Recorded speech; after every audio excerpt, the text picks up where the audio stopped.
Make sure everything's going smooth.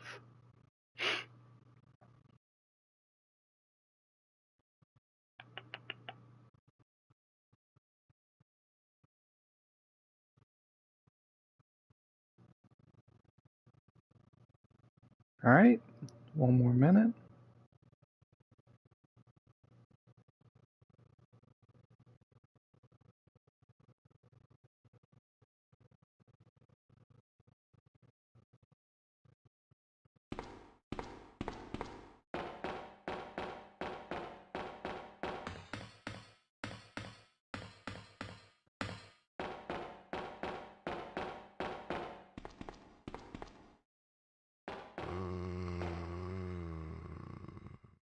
Yeah, these intro videos are always the best. Alright, just gotta pull one more thing, make sure, before we get started here. Because we're in it for the long haul. Yeah.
Alright, we are dialed in.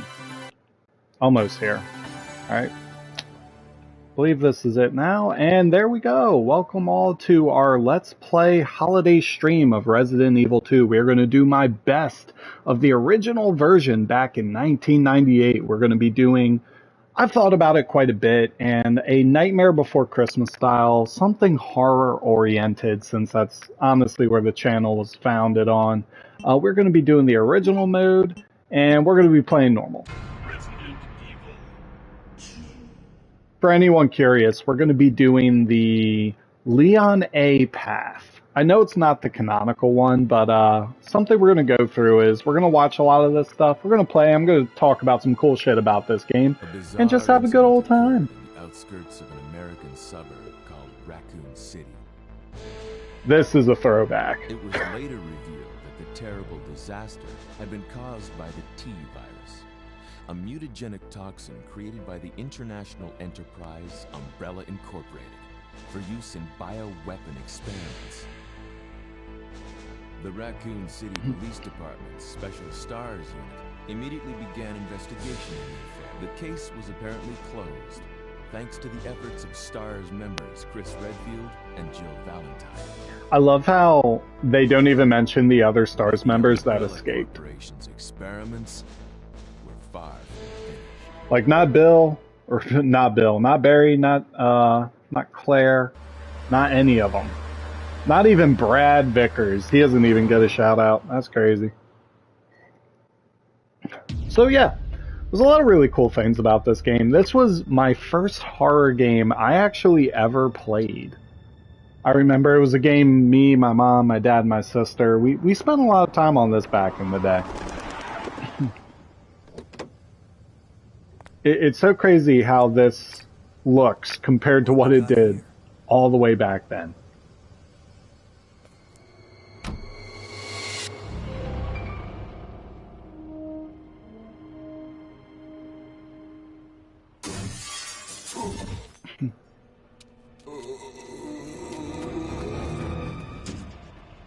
Guy's a maniac. Why'd he bite me? Oh Lord, we all know why. I'm going to take a quick second, too. I want to give a shout-out to the late voice actor, Paul Haddad. May he rest in peace. He was the OG Leon Kennedy, and there's something so honest about his portrayal here. What could have done this? He plays the innocent cop so well. What was that? What are these things? All right, that's far enough. Don't move! Don't move. No!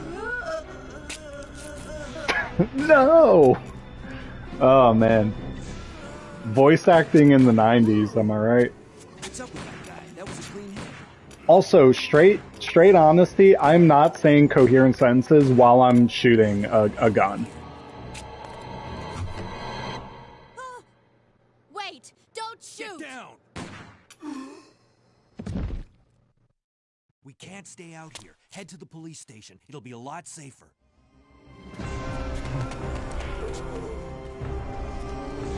Also, I don't understand how they got around the zombies there.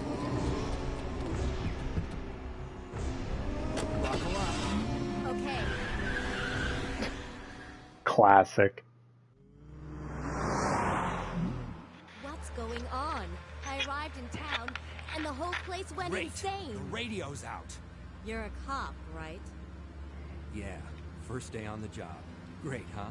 Name's Leon Kennedy. Nice to meet you. Mine's Claire. Claire Redfield. Claire Redfield. I came to find my brother, Chris.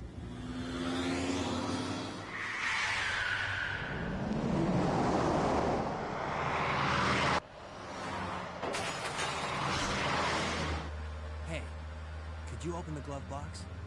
Sure. There's a gun inside. Hell yeah. Also, I never thought about it, but an officer like Leon would not have 2 licensed firearms. So that one has to be illegal.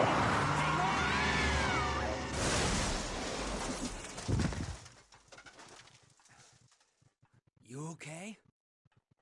Still in one. I'm gonna be pointing so much stuff like that out during this playthrough. Now, I do love this.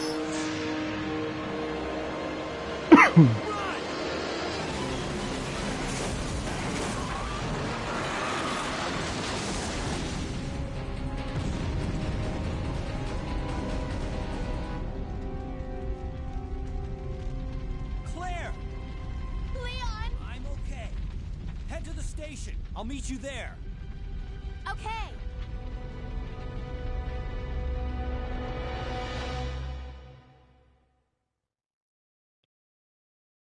And so it begins.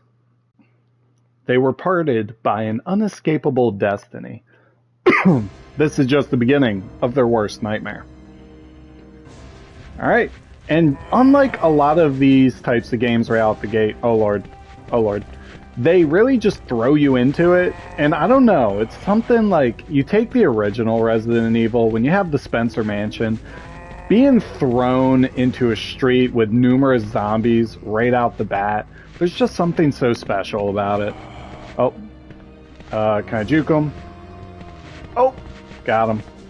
Hell yeah, gun shop kendo. Yeah, get murked.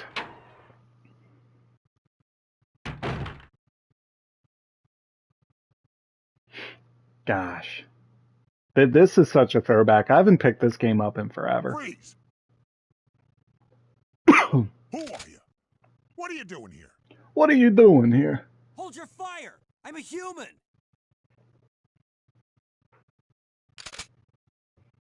Why do you have to cock his shotgun twice? Sorry about that. It's like he was being a dick. I thought you were one of them.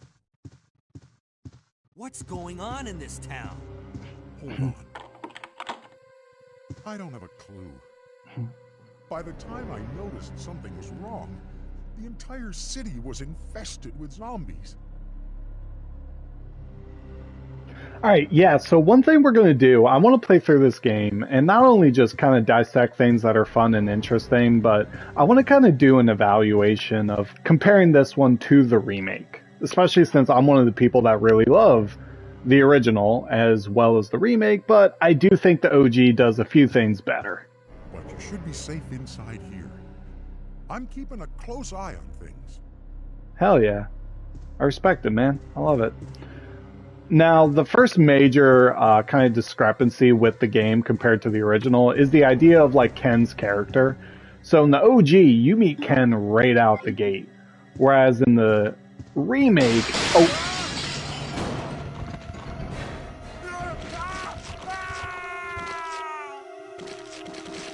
I would feel... Now, here's the thing. 5-year-old Siege... Oh, God.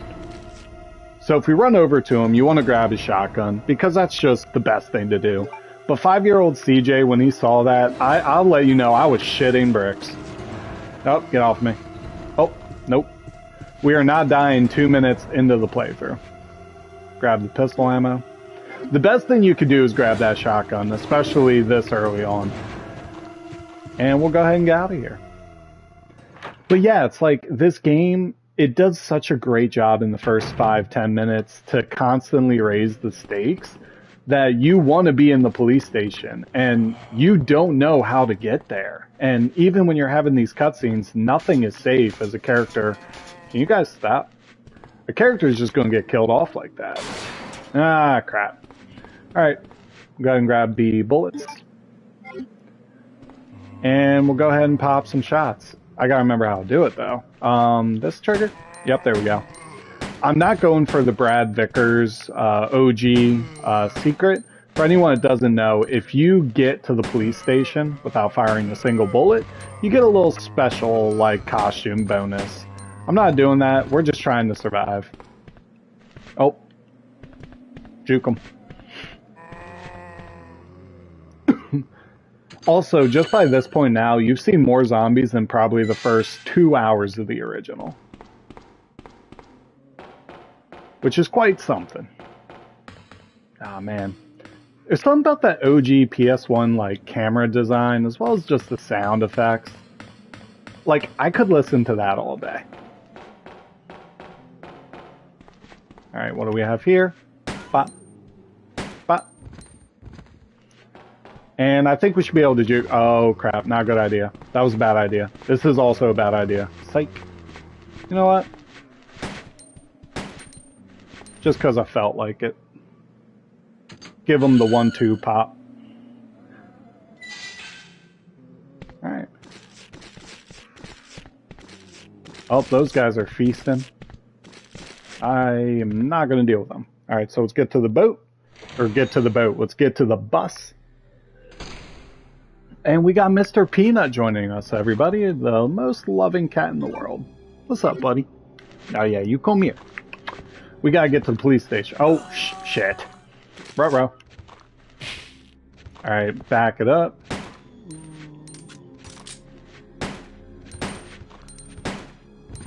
Alright, that should be enough. I think there are bullets somewhere here. I guess not. I probably missed them, but I think there was somewhere you could have grabbed a couple rounds.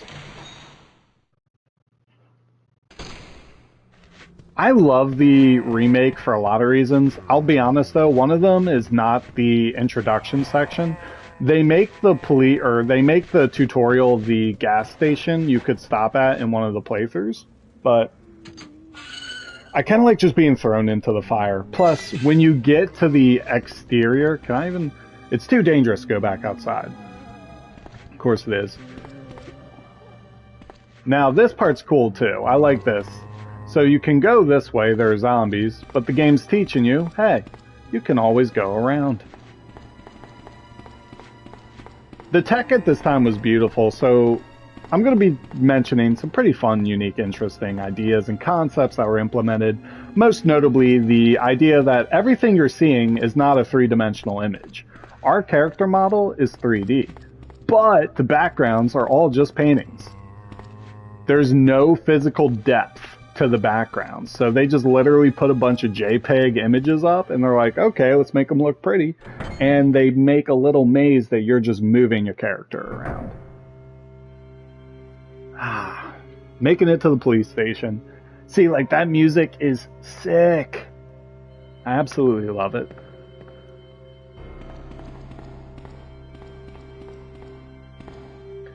An old fountain. Something's written here. To obtain the key to open your heart, I'll wait for the unicorn, the beautiful beast. Alright. See what we gotta do around here. Is there a reload button? Nope. Alright. Alright, so that, we don't wanna hit that. That's pause. How the heck do I... Alright, so O brings this up. Okay. Alright, we got it. Grab the bullets. I also love, because in the OG, you didn't really get a whole lot of bullets or guns and stuff, but they really... We'll use the computer, sure. Door lock service. Alright, we need a key card. They don't mess around, they're just giving you bullets right out the gate. So you're gonna fuck around, you're gonna find out. See what we got going on.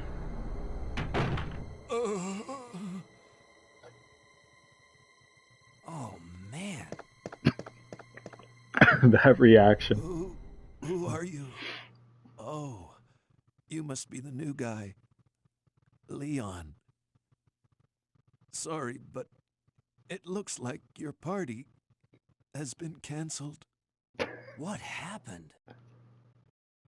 About 2 months ago, there was this incident involving zombies in a mansion located in the outskirts of this city. Chris and the other STARS members discovered that Umbrella was behind everything. Those darn They umbrellas. risked their lives to reveal the truth, but no one believed them. That line is Not so long well, after that, like, presented. all this started to happen. Hang in there. Don't worry about me. Just rescue the survivors in the other rooms. Here, take this key card. You should be able to unlock the doors in the hall with this. Now go. But just go. Fine, but I'm coming back for you. Just hold on. There's so many great things about that, and most notably, the fact that, first off, the guy's just going to run up and lock the door immediately. Would not happen, right? But I love how this dude is on his deathbed, right? And if I'm dying near death, if I've gotten bitten up quite a bit, I've gotten shot, you know, whole 10 yards, the one thing I'm not doing is looking at a guy who's brand new in the facility saying, your birthday has been canceled. Like, no, I'm gonna tell him exactly what's going on, like, right out the gate, like, yo, my guy, like, you need to go. This is not the day to show up to work. See here. Alright, we'll keep on going. Game design's a funny thing, too, because you can show a lot of your cards right out the gate.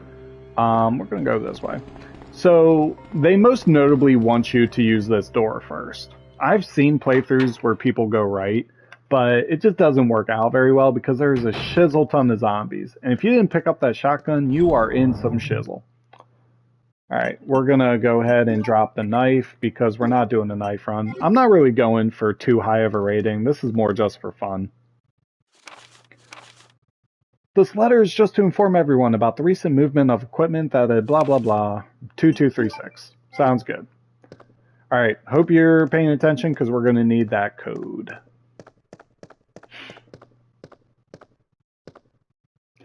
And that's awesome. So yeah, for a little background information on this game, it was originally set to release, I believe, in '97. And the game got canned because it just did not turn out very well. So they completely gutted this game and remade it from the ground up in less than like a year and a half. And it's insane to me how they were able to make so many things work. So many things work. Head is missing. It seems to have been twisted off.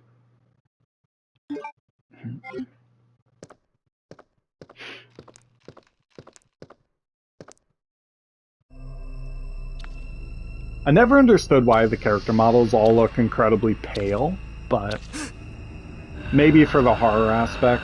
And this is the iconic liquor. If you've seen any of the Resident Evil movies, you know this beast. So it's another interesting thing is this liquor does not know I'm here because it only responds to movement or sound. However, if we do this, it actually does not hear us because the game does not trigger.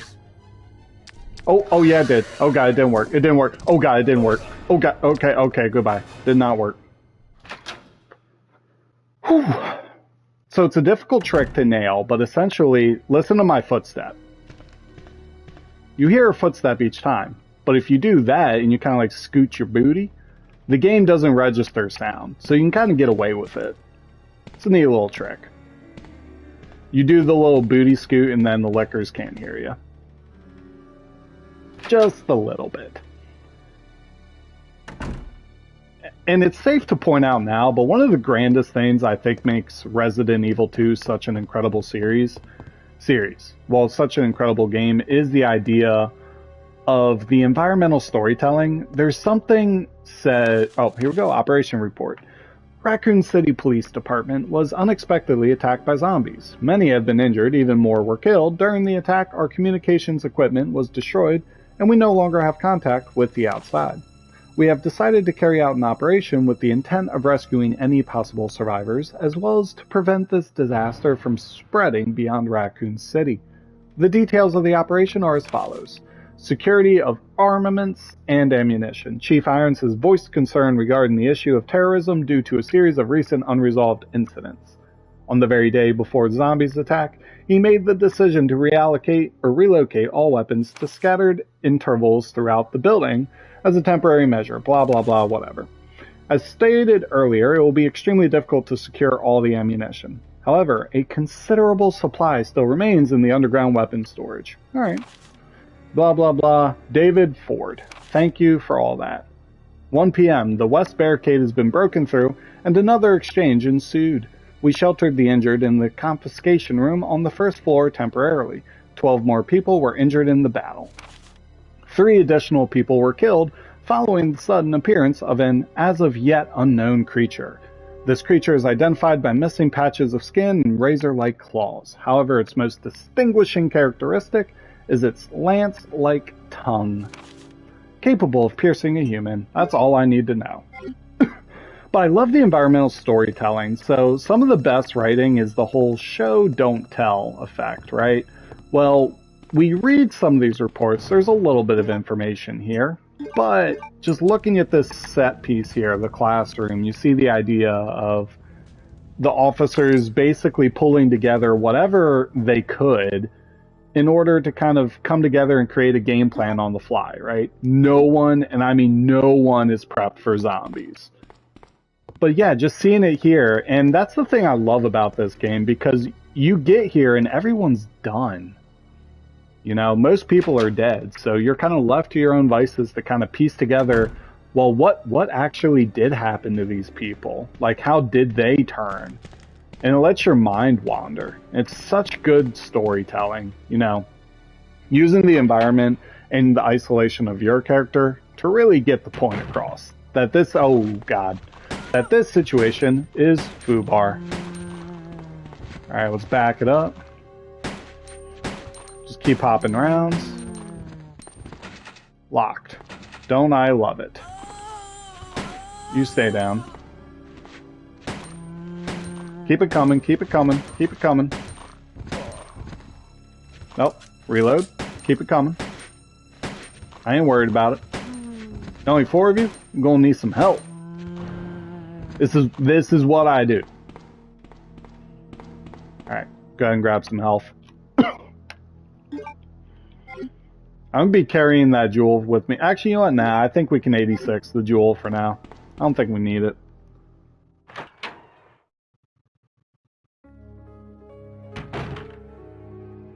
Also, you can't have a Resident Evil game without stellar save room music. You know, the idea that you are safe in this vicinity. And this is one of the best tunes in the game, bar none. Alright, we'll throw our health there, and we'll drop that. Actually, you know what? We'll get rid of the shotgun, because we don't really need it. I'll take that.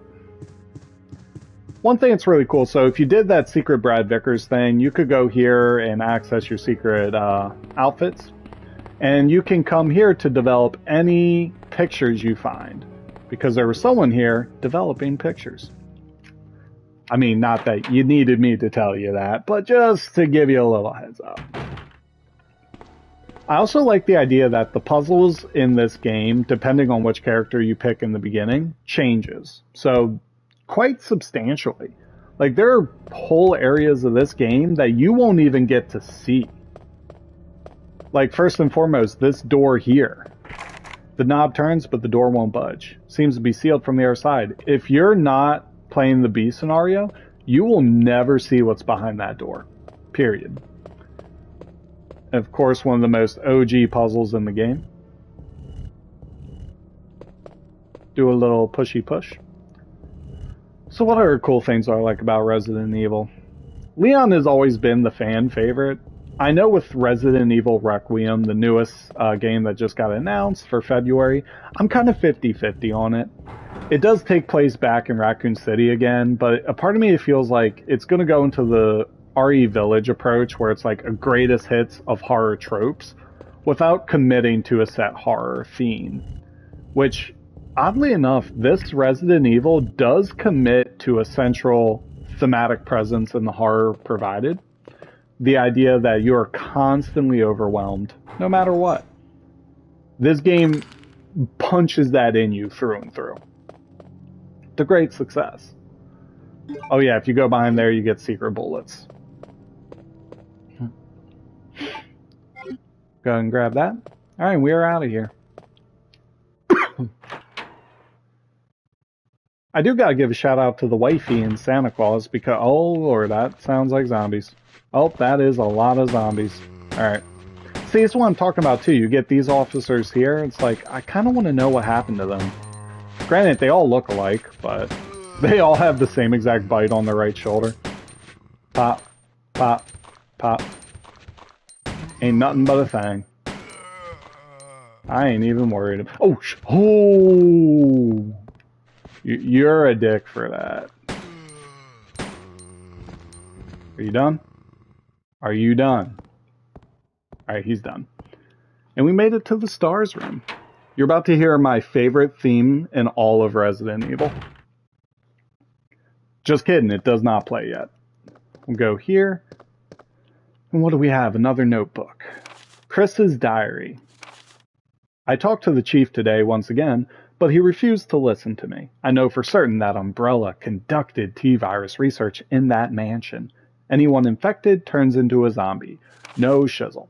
But the entire mansion went up in that explosion, along with any incriminating evidence.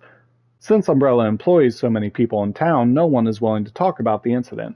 I think Resident Evil is the central point for how stories like From, Stranger Things, all these different variations, even Severance, always has a corrupt, high entity like corporation that employs a whole town of poor people.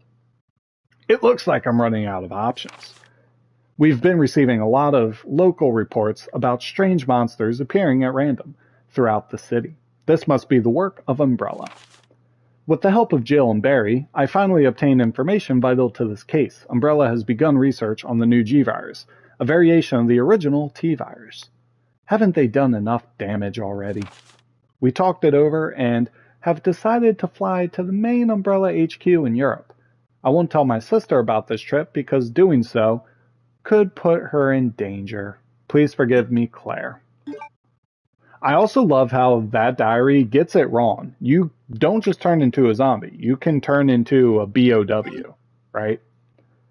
Also, they don't mention Rebecca, which is kind of wild. Or freaking, what's his name, Brad. Leon! But we got Leon. It's good to see you're still among the living. This theme is so good. Looks like we're not gonna find your brother here after all.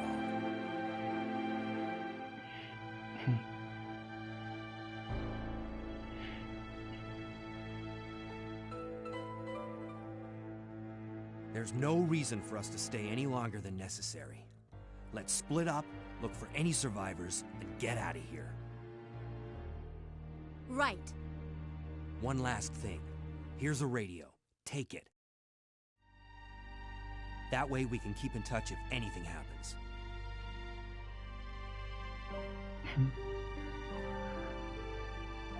This theme, if I had to do a top 10, I might do a top 10 greatest soundtracks of all time. This theme would be on it. You know, thematically, the idea of just, man, we've come this far. You're expecting to hopefully find Chris, and unfortunately, you do not. You know, not only just that, but all the zombies that are popping around the city. You're pretty much a rookie that's completely on his own and out of his element. Now, if we come this way, bada bing, bada boom, we get a shotgun. So now we have 2 shotguns. Just running the gauntlet. I can't believe what is happening to this city. Yeah, honestly, me neither. Da-na-na-na, I do like to, this is a good fan service area because you can go around all the areas, all the desks, and you can determine whose was whose. Also, there's the secret photo trick with Rebecca at the front desk, but we don't need to do that since we got the unicorn medal and we did everything we need to do right now. So we can go ahead and peace on out. Go down here real quick. I thought there was an herb here, but I must have mistaken. I don't fully know this game like the back of my hand, but I'm pretty darn close to it.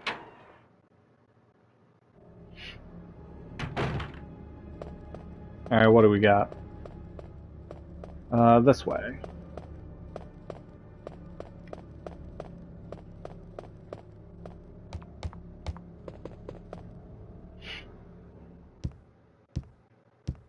Holler. What's in my inventory?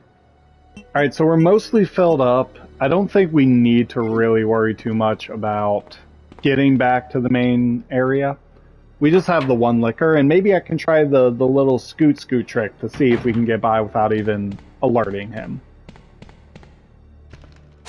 Oh! This game is also really good at adding those pre-existing jump scares to other areas you've already been to kind of keep you on your toes, right? To make backtracking scarier. Because in the first game, you backtracked, every now and then you added a new enemy. Well, how could we... Oh, see if we can do the trick. I don't want to do it, but I think it's in our best interest that we pop this liquor.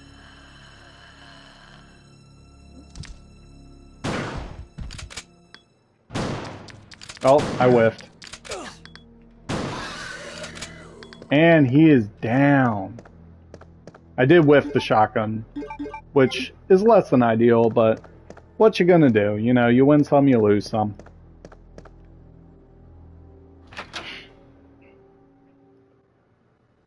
And it's funny too, you ask people that love Resident Evil 2, whether the remake or the original, everyone will tell you the same thing. They'll either say, oh yeah, the RPD is like the best level ever made in a video game. And don't get me wrong, 100% is, but man, every other level in this game just kind of falls flat a little bit. And it's not because the other levels are bad. It's just the police department and the city and the expectation, the setup. It's really dialed to 100. Probably better. This is the best first half of a game I think I've personally ever played. Go ahead, give us a little CGI cutscene. Drop that key. And what key is this? Alright, it's the spade key. And we'll go ahead and check the map real quick. I don't recall everything the spade key is for, but from what I do remember, I'm pretty sure spade key goes to the other side. So we gotta go this way.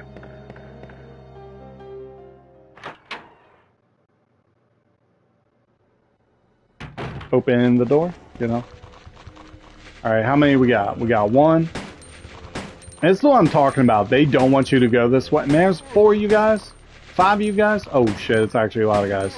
Oh Oh, Lord. Alright. Alright, that was my last shotgun shell. Alright, let's see what we can do. They don't want you to go through this area first. So they just put 7 zombies there. 6, 7. Oh, Lord. Fun fact for anyone that doesn't know, to say 6, 7 in Japanese, you say Roku Nana. It's a little fun fact there. We're not just a video game channel here, you know, it's educational. We try to give you the ins and outs, the what's, you know. Oh, God, more. Oh, ain't that some shit. I'm never going to get mad at someone that doesn't reload in a zombie film ever again. It's alright. We can work it. Let me work. Or is it worth it? Let me work it. You put the thing down, you flip it, and you gotta reverse it. Oh wait, this guy's back up. I just reversed it. Oh shit. Yeah, that's something I love too. You can actually shoot off limbs. It's pretty cool. I don't... Oh. I am in trouble because there's no 180 turn. So... Please don't run out of bullets. I ran out of bullets. Alright, so we're in caution mode. I don't want to check the pistol. H&K Germany. I don't care. Oh, no, I don't care. There we go. Not an ideal way to kickstart.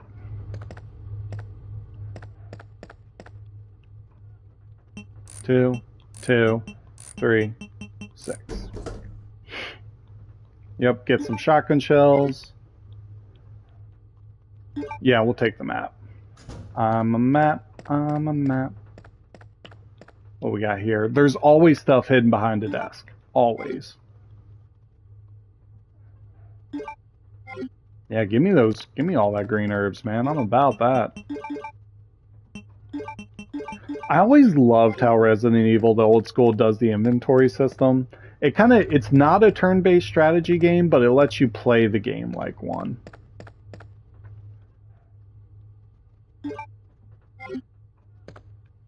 Alright, so I don't think we can go that way. I think we go...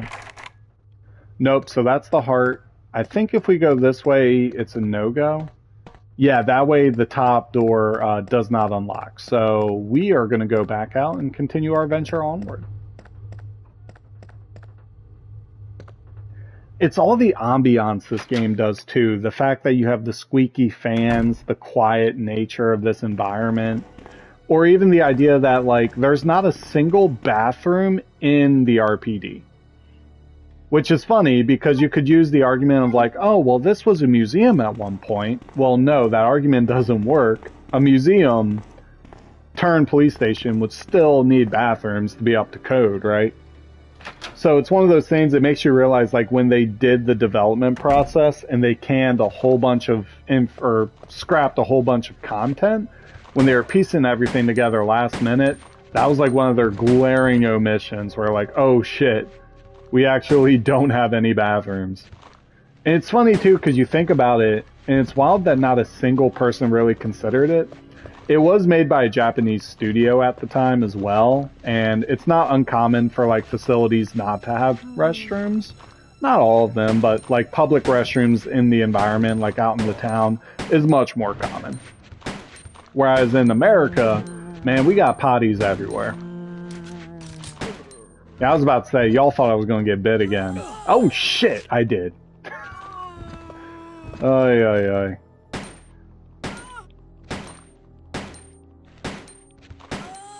I thought I was going to get bit a third time. Ain't that the darnest thing? Alright, well, I might as well use one of those. Let's see what we got here. What? Oh, wait, that's actually good. We want that. Give me that. Give me a red herb action. That gives us a full herb, and that's what we need. I always love the herb system, too. It works so well with the inventory. It's one of those things that it's just chef's kiss. The T, so that item there is pivotal. It's not necessary, but it's necessary. Take small key? Yeah, I will. Because I know the one drawer we're going to use that on. There's only one correct drawer that you could put the key in. Only one. It's locked. A club. Alright, so we basically wasted our time going this way. Don't you love it? And we'll go back and do the other way. So, kind of going back to what I was saying earlier, this side is much more zombie focused, giving you that limitation of, oh yeah, you know what, maybe this is endgame stuff. But I like clearing it out. I always enjoy playing through and kind of getting to this section. For everyone tuning in as well, thank you so much. Really appreciate it as we raise some money for the American Diabetes Association. I myself am a type 1 diabetic, and gaming when I was younger was always a great thing. Yeah, it helped me bond with a lot of people, especially during my illness at that time. You know, it was difficult for the first few years, but I found a lot of joy in just gaming with a purpose, you know? It was a good time. So what we are going to do is we're going to drop the shells in here because I would like to 86 one of these shotguns, meaning once it goes to 0, we just don't need it anymore. Actually, while I'm here, we can get rid of another health item too. This game, for whatever reason, loves to throw you health. Just loves to do it.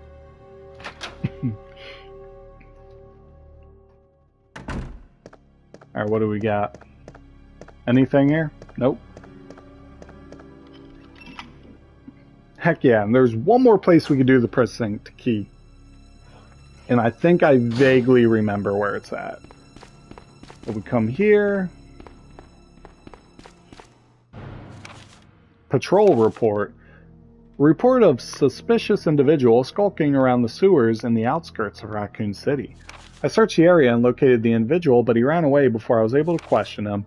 I recovered the following items: a small amount of C4, plastic explosive, an electronic detonator, 9 parabellum rounds, infrared scope that's broken.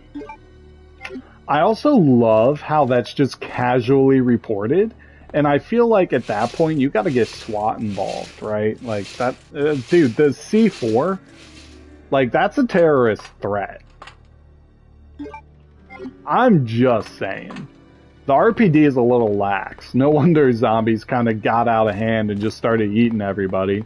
You got dudes casually reporting, oh yeah, there was a C4 incident in the sewers. You know, just kind of toss the baby out with the bathwater. What you gonna do? Kids will be kids. Oi, oi, oi, man. Oi, oi, oi. Alright. Let's go on this way. And I believe the second precinct door is down yonder. Now, I could be wrong. I'm normally wrong like 80... I'll say like 14% of the time. Am I wrong? Yep, 100%. I thought I'd be right the second time, you know. You gotta double tap the door like you double tap a zombie. Looking at the future of Resident Evil, that's something fun to talk about. So, you know what grinds my gears about this series? It has the Walking Dead problem in a different light. So, like, the core group in Resident Evil, Claire, Leon, Chris, Jill, like the OG members, are all so badass, right? Resident Evil does a terrible job setting up the new age of characters. Hell yeah. The key is useless now. Discard it. But yeah, like, it's so weird. Well, it's not weird. It makes sense. And we'll talk about it a little bit. Oh Lord. Oh Lord. Dit. I should not have come this way. This was actually a bad idea. I love how it's the reds. Oh, okay. I love how there's the little red light at the end of the hallway. Alright, let's see if we can do it. This is a...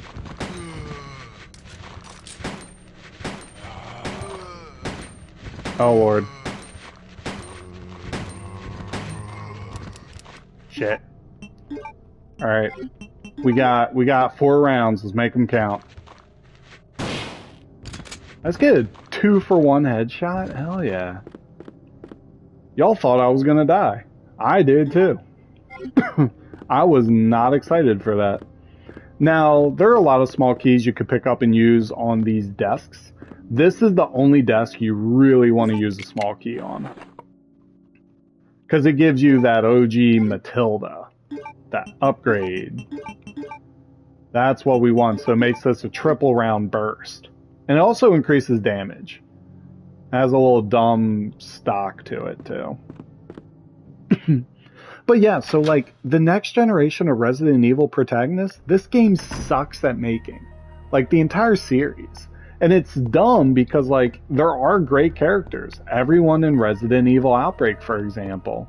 Then you have, I mean, Piers in RE6. But there's a problem with game design where all these characters don't get room to breathe. You might be saying, well, CJ, what the heck are you talking about? Well, I would respond, my name is Cookies, but I could talk to you about it. So think about this, right? Resident Evil, it's been around for, what, 25 plus years, maybe close to 30, like somewhere around there.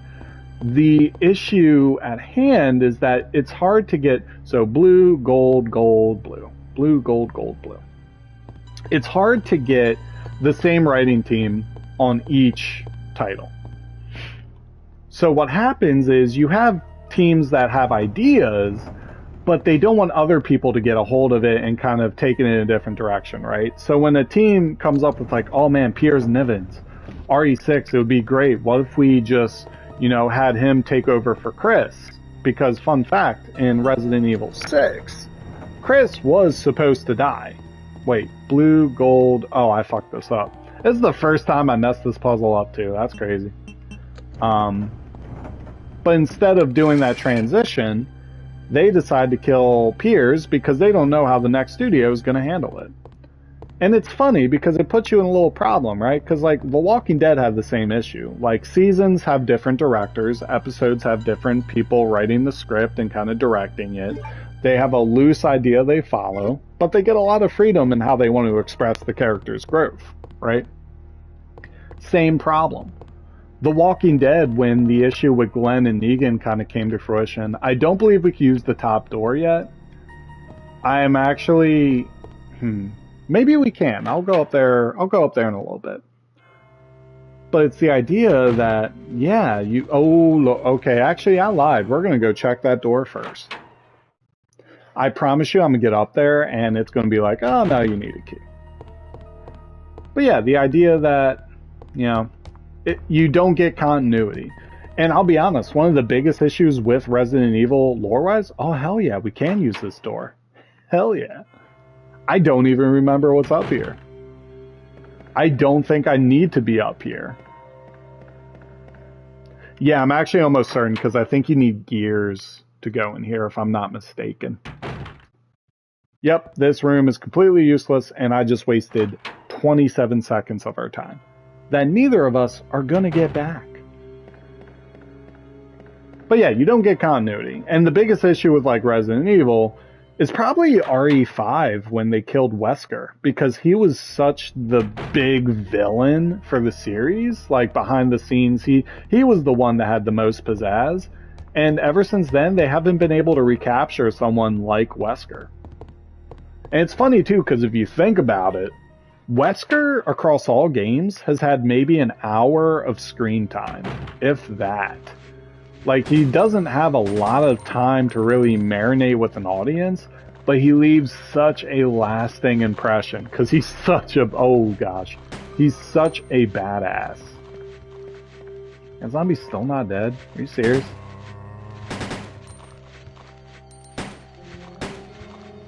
It's funny too, because if you just pop it, you'll shoot 1, but if you hold it down, you'll shoot 3. Alright, let's kill a zombie. Drop him. Oh, God. I knew he was going to bite me too, and I was like, let me fuck around and find out. Alright, so we'll hit this emergency ladder. It's another weird thing too. Not just the Mandela effect when I played the remake, and I always thought there was like stairs that went to the second floor, but if this is an emergency ladder, that definitely does not meet code in this facility. There's no way it does. Just one ladder and no you know what? I'm trying to have a conversation. And I do not like the way you just come up and bite me. You know what? You can bite me. How's that sound? So yeah. Yeah. And it's rough because there's series that don't run into that problem, but Resident Evil definitely does. It has the Avengers Marvel syndrome, right? Like, you got past the Iron Man stage, nothing else is really as cool. Spoiler alert if anyone didn't watch Endgame. Secretary's Diary A. I accidentally moved one of the stone statues on the second floor when I leaned against it.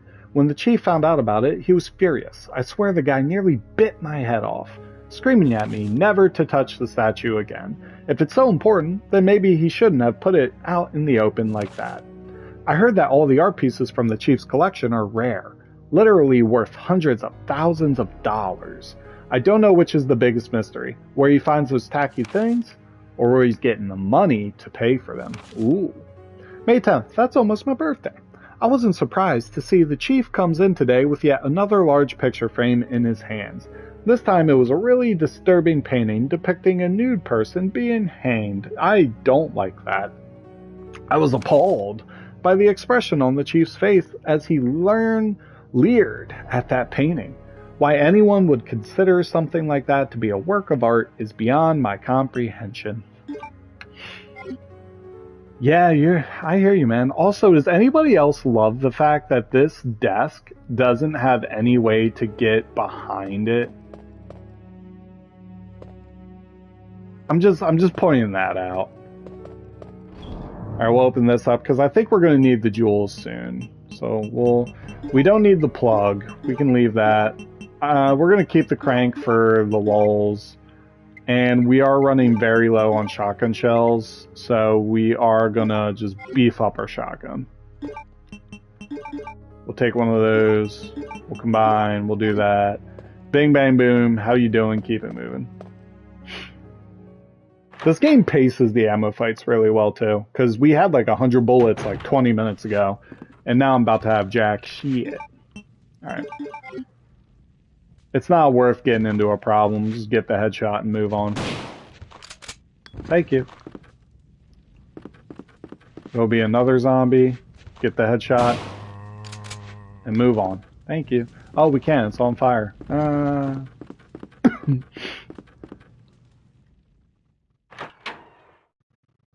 But yeah. It's rough too, because I think Capcom needs to commit to some continuity with bringing new characters in. Hell yeah, we unlocked it. So now we can go this way. Oh, I just got a freaking bird? What? Get pecked at by a bird? That's some booty cheeks, man. So we'll grab this real quick. I always love when you come out here how you can just hear the zombies in the distance. All moaning. That's what this game does so well too. It's knowing that even though the inside of the facility is dangerous, it's much better than anything outside. Like, it's still a blessing to be in here, even though you're fighting for your life. And knowing that if you weren't in here, it probably wasn't going to go well. But yeah, if you play, actually, it's a video game called Resident Evil Outbreak File 2. They actually have a scenario where you can see the downfall of the Raccoon Police Department. Oh, Lord. Nope. You can leave me with that. And I hope you brought your crank, because we're about to crank that soldier boy. Just kidding. I actually don't need this crank. That is the wrong crank. Ain't I a stinker? Alright, well, might as well go down and figure out where the... Oh yeah, we need to get the valve, not the crank. Do not crank that soldier boy. I disregard me for the last, like, 2 minutes. Alright. See if we can do a little bob and weave. Nerd, nerd. Nerd. Nerd. Easy peasy, lemon squeezy.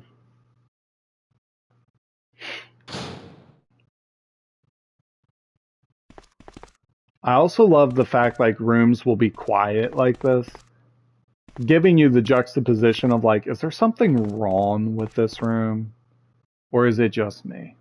Also, freak. Yeah, we gotta mix. I messed up, so we're gonna have to mix an herb. You get a lot of health in this game, so it doesn't really matter too much. But all right, can I please get? Thank you. Go ahead and get through this door. That is such a cheeky jump scare too, especially because as a gamer, you don't know how to respond to that. Fun fact: if you play the B scenario, that is actually how you enter the facility. You get through the police station by this side. You actually go through like the parking lot on the opposite side of the area. You know what?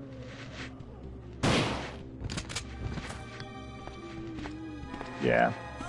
Just go ahead and get one of them out of the way. So we can at least move forward. Alright, what do we have now? Got a nice little wire tank. It is cool too, so the scenario system I've mentioned a few times, you see different events. So certain characters, like for example, if you're reading the notes with me and you're like, ooh, this Chief Irons guy sounds really strange, you do not run into him in the A scenario. You only see him in the B scenario. Also, the B scenario shows you what happens to this helicopter. How does it crash? You do not see it in the A scenario. Cool stuff like that. Go ahead and go on this way. Get some additional bullets. Because we gotta fight for our right to party. And we have to get through the dumb birds again. They're my favorite enemies. Them and the spiders. The giant spiders I just hate. That's a little fun fact for everyone. So, OG Resident Evil, like the older games, loved having different creatures you fought. When they remade RE2, for example, there was not a single spider enemy you fought. Reason for that is modern game engines, the RE engine was designed to mimic human limbs and decapitation. Fun fact, we don't get behind there unless we play the B scenario.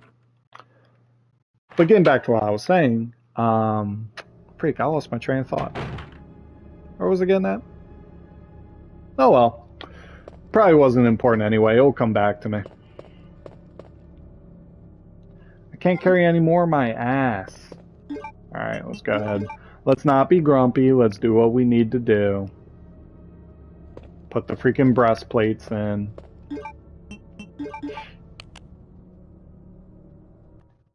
But yeah, so like Chief Irons, he won't be in this game. At least until you play the B scenario. And it's funny enough because it's like A scenario is almost training for the B scenario. And that is the second of 4 plugs we need. And we need the diamond precinct key. We do need that.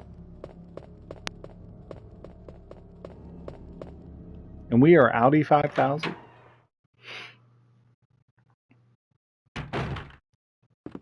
We can go ahead and make some moves. Now, I gotta try and use my brain to remember. There's 2 doors we gotta go into. I think I remember one. And technically, to get to that one, it would be better to go this way. I'm using my man brain. We're getting through this together as a unit.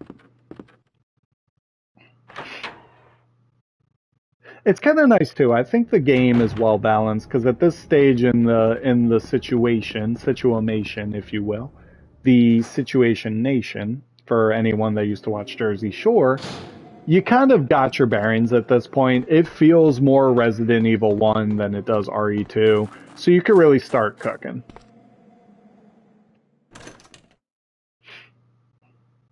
I've always loved the door openings too, being the loading screens.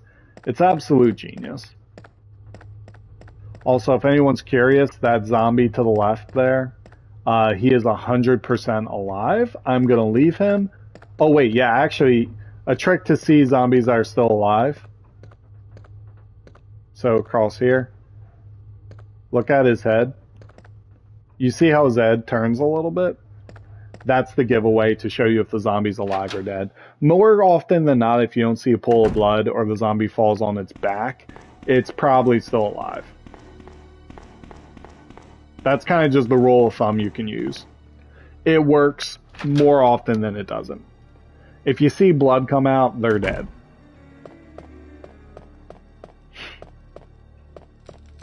Alright, we go down here. And, yep.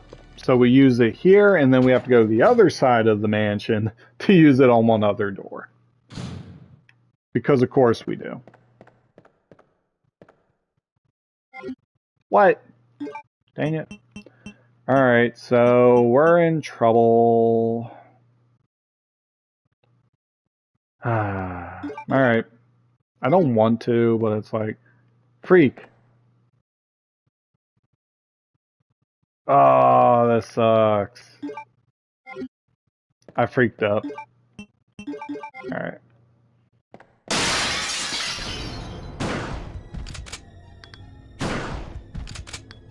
Oh god, it's still alive. Alright, it's dead. So we are going to have to come back here at some point because we need a club key on the other side of the map here. So when I come back, we're going to grab those two items. I cannot forget that. If I do, I'm going to have a bad time in the second stage of this area. So everyone watching, please, like, just telepathically notify me that that is transpiring. Wait. I mean, realistically, I guess we could burn 35 seconds so I can at least, like, put some stuff away. So, I tell you what, we'll just do that. Because there's an item box here. It's not the most engaging to watch, but you know what? We could take a little break for a moment.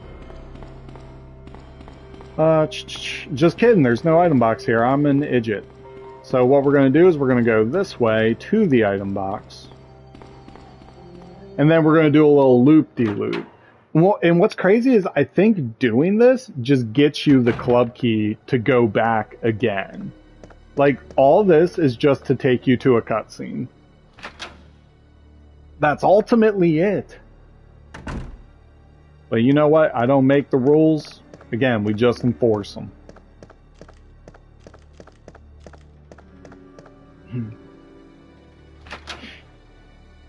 You know what's crazy? We started this game. I haven't even mentioned, you know what? I hope you're enjoying yourself watching. I hope you're having a great day wherever you're watching, however you may be watching. It's always fun to kind of replay a game in the childhood. Actually, you know what? Now's a good time to mention my first ever zombie kill. So I was a little wuss, right? I used to watch my family play these types of games, and I always struggled. With the original Resident Evil, there was a save file I found that was everything was cleared in the mansion except the final boss. So I would go around the rooms and I would pretend to be holding my gun up thinking there was a zombie and there wouldn't be a zombie there. Like hyping myself up like, oh, big dog, big nuts. Until I got the idea of like, you know what? I'm going to just fight my first zombie. And as you may have guessed, it did not go very well. I get to the first ever zombie like cutscene. Ooh, we can finally get rid of that shotgun. So what we're going to do here is we're going to just trash this bad boy like up here so we never use it. But yeah, I get right to the cutscene and I immediately turn the game off and I don't pick it up again for like a month. It absolutely scared me. But I did eventually kill my first zombie. And it went pretty solid. Key is useless now. And now we're going to use this key to get another key. Because that's what... Oh, whoa. I forgot this room was here. Alright, I was bringing the noise. Who wants to smoke? You want smoke? You want the smoke? Headshots. I think there's a zombie. Is there a zombie? Hello?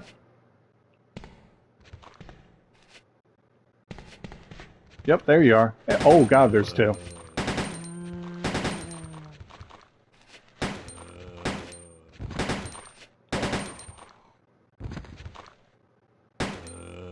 Yep. You thought I was going to fall for it? Psych, think again. Will you take the film? Nah, we don't need it. It was only... Oh. He almost got me. Crap. Yo! I shot like 15 rounds in that guy.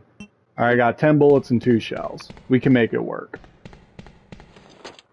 Just kidding. I got a whole bunch more shells. When in doubt, just spam X on everything. You unlocked it. That's the ultimate trick. Just spam X. Spam X, because X is definitely going to give it to you. And we've made it back into the room with, what's his name? Marvin.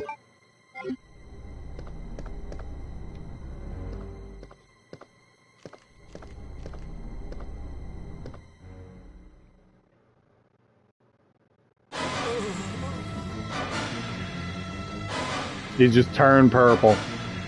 My man just turned purple.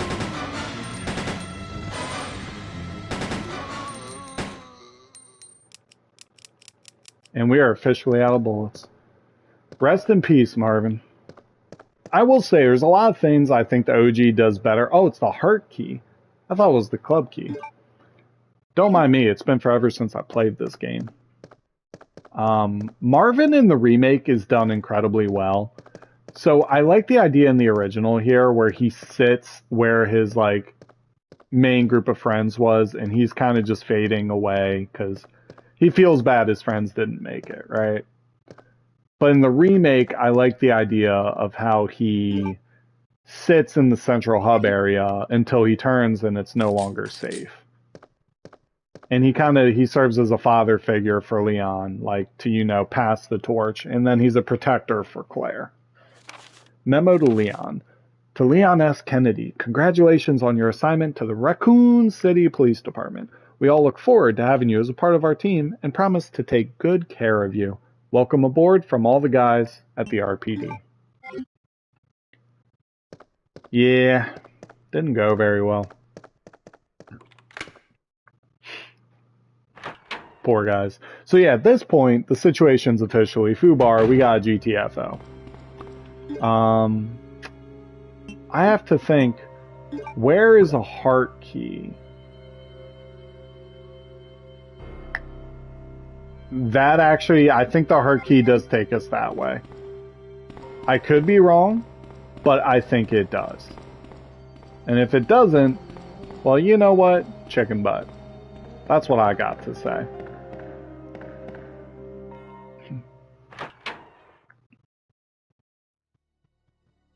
Boy. And again, for anyone that's donated, I want to say a quick thank you. American Diabetes Association, it's been around a long time, helping families and adolescents deal with juvenile diabetes. Great time to really kind of be alive, especially with all the progressions in medicine.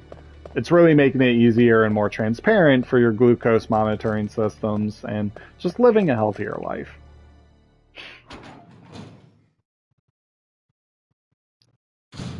All right, what do we have here? I remember coming into this game and I was thinking, you know what? I have a whole bunch of fun things planned I'm going to say. And it's really kind of just, you throw the baby with the bathwater. I'm going to say that again. You know what? No, you put the peanut butter in the jelly sandwich. That's what I'm going to say. Because this game's just so fun. It has that therapeutic feeling that like Silent Hill 2 does with just the way it's paced that you could really just get lost and ramble for 5 hours. Go ahead and see if this is the money. Nope. So it's going to be it's the door on the other side of the map. All right, so I know exactly where it is. this gives me the moment to kind of talk about a fun little trick this game does. So we picked up this item, it's called a power cord.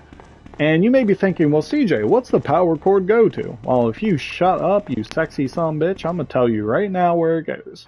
There are 2 boxes in this map. If you put it in the box, essentially, it brings down safety breakers that locks windows from zombies pouring in. So it basically takes a hallway and makes you completely safe. You don't have to stress, you don't have to struggle, ain't nothing but a thing. Now, this game is cheap as hell for this. So it doesn't tell you there's more than... Oh, actually, you know what? Hold on. We have that key, we're going to use it. It doesn't tell you there's more than one. So at this point in the game, you're only seeing one. So you think, oh lord, I might as well use this item on this one thing. If you do, it makes the game harder. Because the second one you need to cover, you go through way more in the second half of the game. You do not want to put the cord in this device here. If you do, you are going to have a very bad time. I promise you. You will not enjoy it. Or you could just say, freak me and just do what you want. You know, to each their own. We haven't been grabbed by a zombie in a while. Just kind of pointing it out there. Oi, oi, oi, oi, oi. Alright. So, believe it's up here and we gotta go all the way. We're gonna go the distance, or as Cake said, going for speed.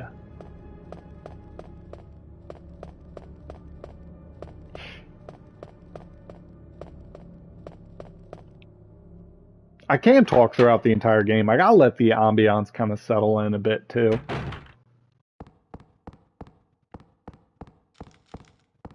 Just, there's something really beautiful about it. Oh, I thought this door would have been locked. Did I go through this door? Yes, I did. It's the next door. Oh, wait, no, it's not. Oh, no, guys, I am lost. Oh, no. Alright, so it's not that. Wait, you know what? Y'all, I am sorry. I am dumb. I just had a dumb moment. Oh, Lord. What's going to be... The quickest way is going to be to just go this way. Son of a nutcracker. So, I was right where we were going originally. I just made a wrong turn. So, I was initially right. You know, give me a slap over the wrist there. Let's just say my speedrunning skills aren't up to snuff yet, because that costs you about 5-10 minutes right there? Yeah, I'll go down the ladder. I'll show you guys the ladder animation. It's cool. They put hard work into it. Might as well show you. Alright. Yeah, for anyone's curious, this is going to be a 2-parter. So I'm going to be doing the first half of this game this week, and then I'm going to finish up the playthrough and the donations, proceedings, all that stuff. We'll finish it up sometime this week. Probably before the weekend. So yeah, what we want to do is we want to go in this door. Because we need to go to the basement now. And the basement is arguably when this game really starts getting good. The introductory sections here with the RPD are fun, but there we go. Yep. This is where the bands make them dance. But yes, this is the room here. This is the hallway. If you don't use that cord, again, you're gonna have a bad time. So what do we have? Let's go ahead and pop it, lock it, drop it. Yeah, I know, I have the cord here. Use it. So now, no zombies can come through this way. You might be saying, oh man, but zombies can go the other way. That sucks. It does. But the other way, you at least have more variation and protection. You have other routes you can go. This route here, you have to use. There's no other way around it. I don't make the rules again. I just enforce them.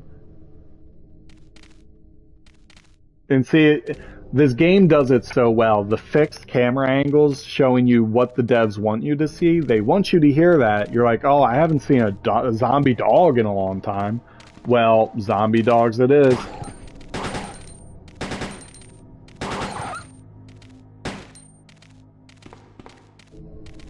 Oh lord, there's still more.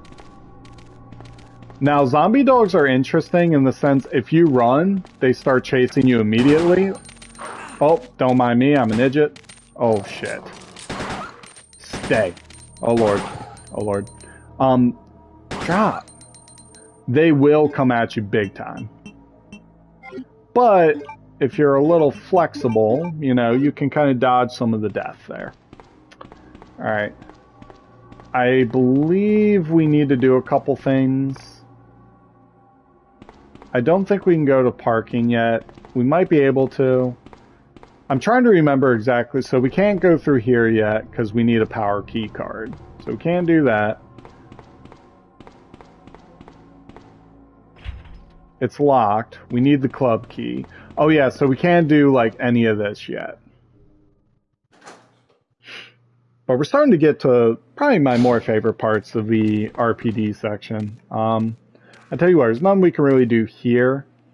So we're just going to grab this herb and we're just going to bounce. Bounce. Da-na-na-na-na. Shout out to anyone who played Tiger Woods PGA Tour 2004. Or Madden 2006. Or NHL 2005. Like, that song's in all of them.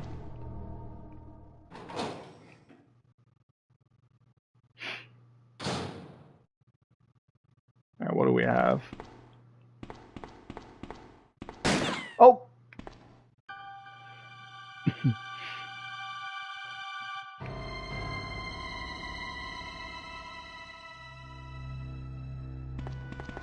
Sorry about that. When I saw the uniform, I thought you were another zombie. What? Who are you? Who are you? I love that line. Ada Wong. And what are you doing here? What are you I'm doing looking for some here? guy named Ben. He's one of those reporter types, always looking for a scoop. I heard he was locked up in the cell block, only there's a wrecked car barring the entrance. I've been trying to find another way inside.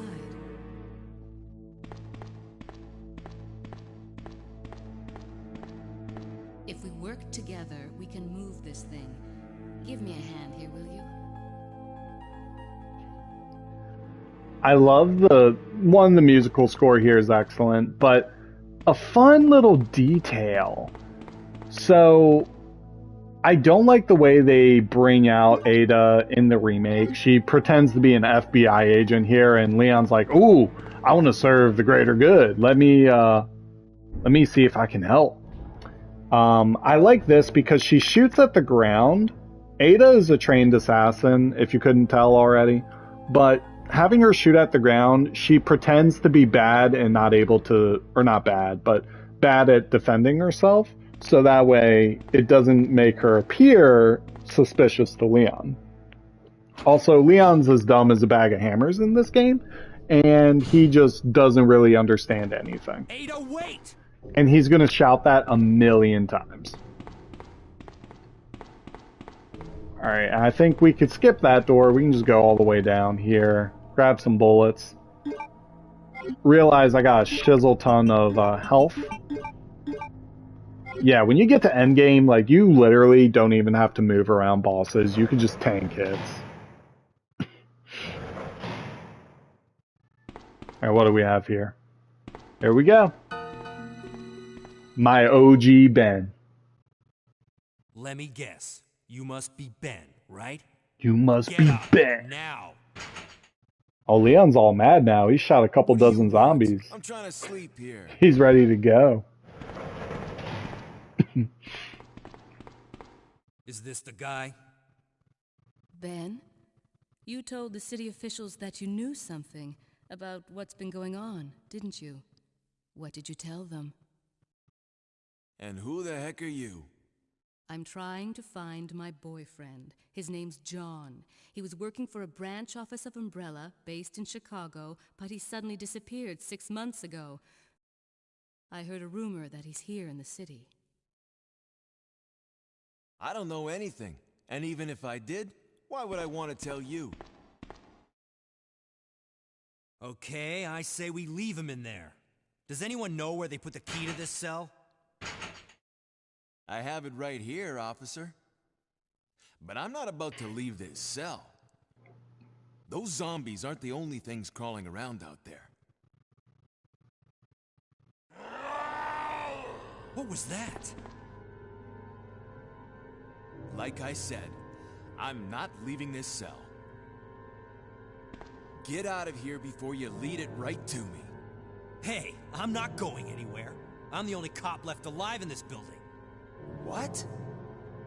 I love how he's Look, shocked. if you want to live, then you're gonna have to leave with me. But do you even know how to get out of the city? There's a kennel in the back of the building. Inside the kennel is a manhole. Go through and it'll lead you to the sewer entrance, but it won't be easy. All right, I'm going.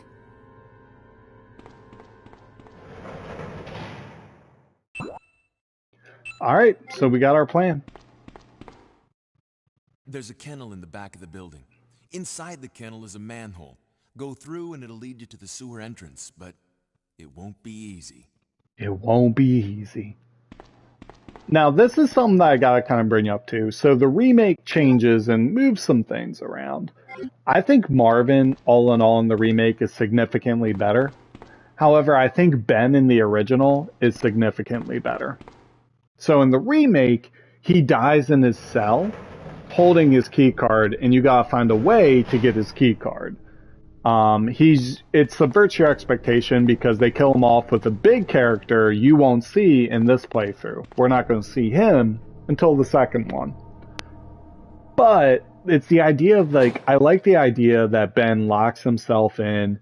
He knows he can't be safe out there, so he wants to just reside in the cell. I think it's so cool.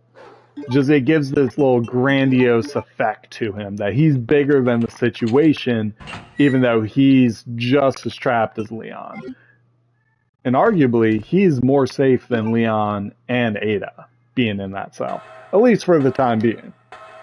Not to get ahead of ourselves. Also, the spiders. They are absolutely disgusting. I hate them. I hate everything about them. I hate that Capcom made giant spiders. Also, I love the fact that they're like tarantulas, and tarantulas aren't aggressive towards humans. If anything, they're more scared of humans than anything. They might be wolf spiders, but I think they're modeled after tarantulas. I could be wrong. I'm not a spider enthusiast. Anyone else that is, you could do a little research and let me know. Also, they add the little blue herb here in case you end up getting bit, which we did not. So we'll go ahead and we'll drop our goodies. And as you can see, we are not struggling for any health whatsoever. We are more than okay. We're also doing quite good. We haven't saved in a hot minute.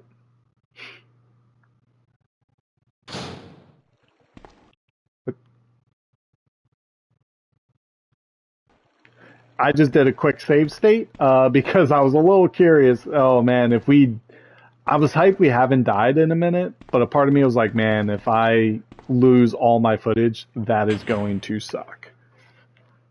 Let's see what's down here. Oh yeah, so you come here, and this is where we need to put the plugs. Unfortunately for us, we don't really have anything to plug in. We have 3 of the 4. We just need 1 more. Which, don't worry, we are going to find it. Because I know exactly where it is. Ada? Ada? I don't think I've introduced myself yet. My name's Leon. I'm with the RPD. No shizzle. It's a dead end. You think we can get upstairs through this shaft? Give me a boost. I'll go and check.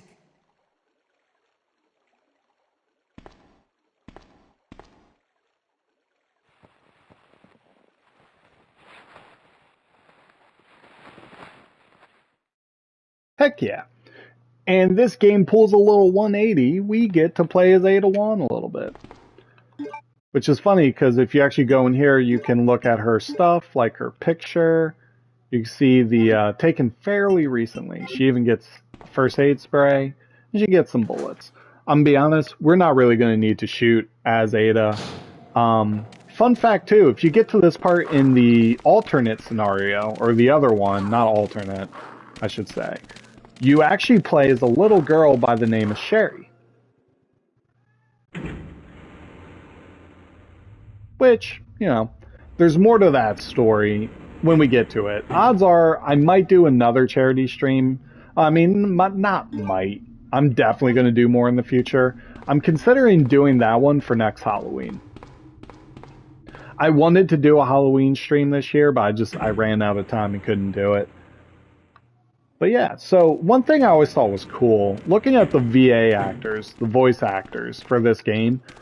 So you gotta think, they made most of the original, a lot of it gets scrapped, you have the same voice actors now doing brand new characters, but a lot of the scenes are made, so in most cases, a lot of them are just kind of, they're being told these lines, but they don't have much direction to go off of.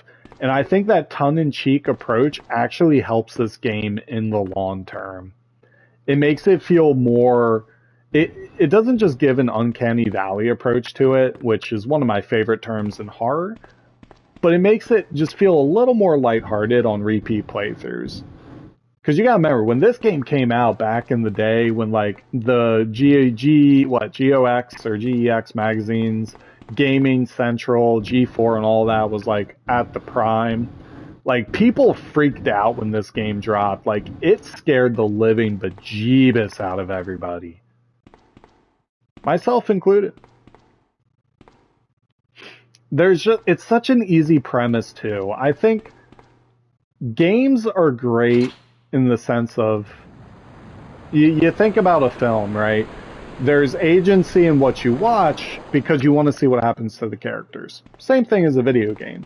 But with video games, we get physical action, right? So how does the agency of the character change? How does that evolve for us? Because I can sit in this room for 18 hours straight. You know, I am essentially directing this film, quote unquote, with the way that I'm playing it. And I think that's everything we need. Yep, that's everything we need. If you want to shoot the dogs, you can. I'm gonna let them go. You know what? Yeah, that's what I thought. He bit me first. You know, I got... What's the old saying? X is gonna give it to you. Leon, can you hear me? Ada, did you find anything? Right here. Think fast. Hell yeah. Here's one more. Also... Hey, I can't reach the ventilation hole. I'm going to have to find another way around. I'll catch up with you later. What? Ada, wait! Ada, wait! I want to think that she threw a metal container of shotgun shells because she doesn't know better. And, well, not that she doesn't know better, but she wants Leon to believe she's just innocent. But for anyone who's curious, don't do that in real life. That is how you blow your face off. You more than likely can trigger a spark, and that is a big no-no. Speaking of big no-nos, let's get around these giant guys.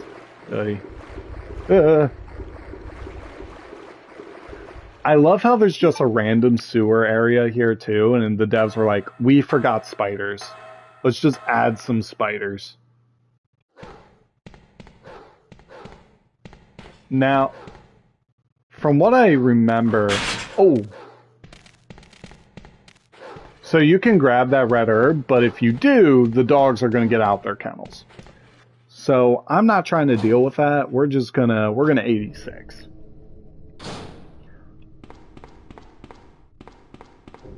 And from what I gathered here, pretty much the plan, we're going to go ahead and try and finish up this area. We'll be able to get to the Burkham fight, which I'm really excited for. And this has been a great experience to kind of revisit this game. It's one of those PS1 titles that just holds up over the years because the gameplay was so tight, right? And it's funny because I think it's... Oh, is there a liquor? Oh, there's a liquor. Oh, shit. Oh. We might be in trouble. Just kidding. Yeah, you thought. You know what? Brain the smoke. You can't hear me? Do it again. I am loaded on shotgun shells. I ain't scared. Alright, so I think... Oh, we can't get in there yet. So this part here is completely random. Or not random, it's optional. We are going to do it because it shows off another cool part of this title I really love, but also we desperately need it to get a good run at the end of this game. So we're going to go ahead. Control power, insufficient, yada yada yada. Alright.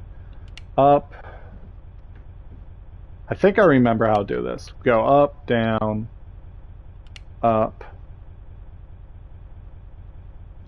down, up. Boom. What y'all know about it? What y'all know about it? Grab a little map here. We'll take it. And then we are Audi 5000.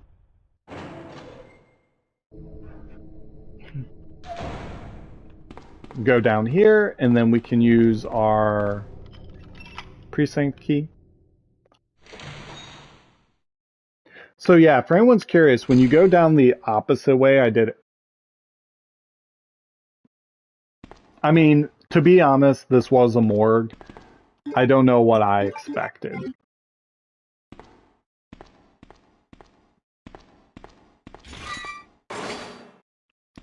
It's so good. It's so good, but so cheesy. And of course, every zombie awakens. Of course that happens, right? Drop it. Drop it.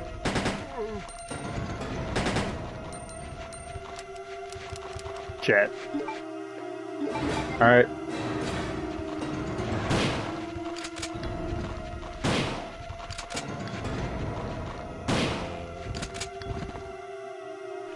And drop one more.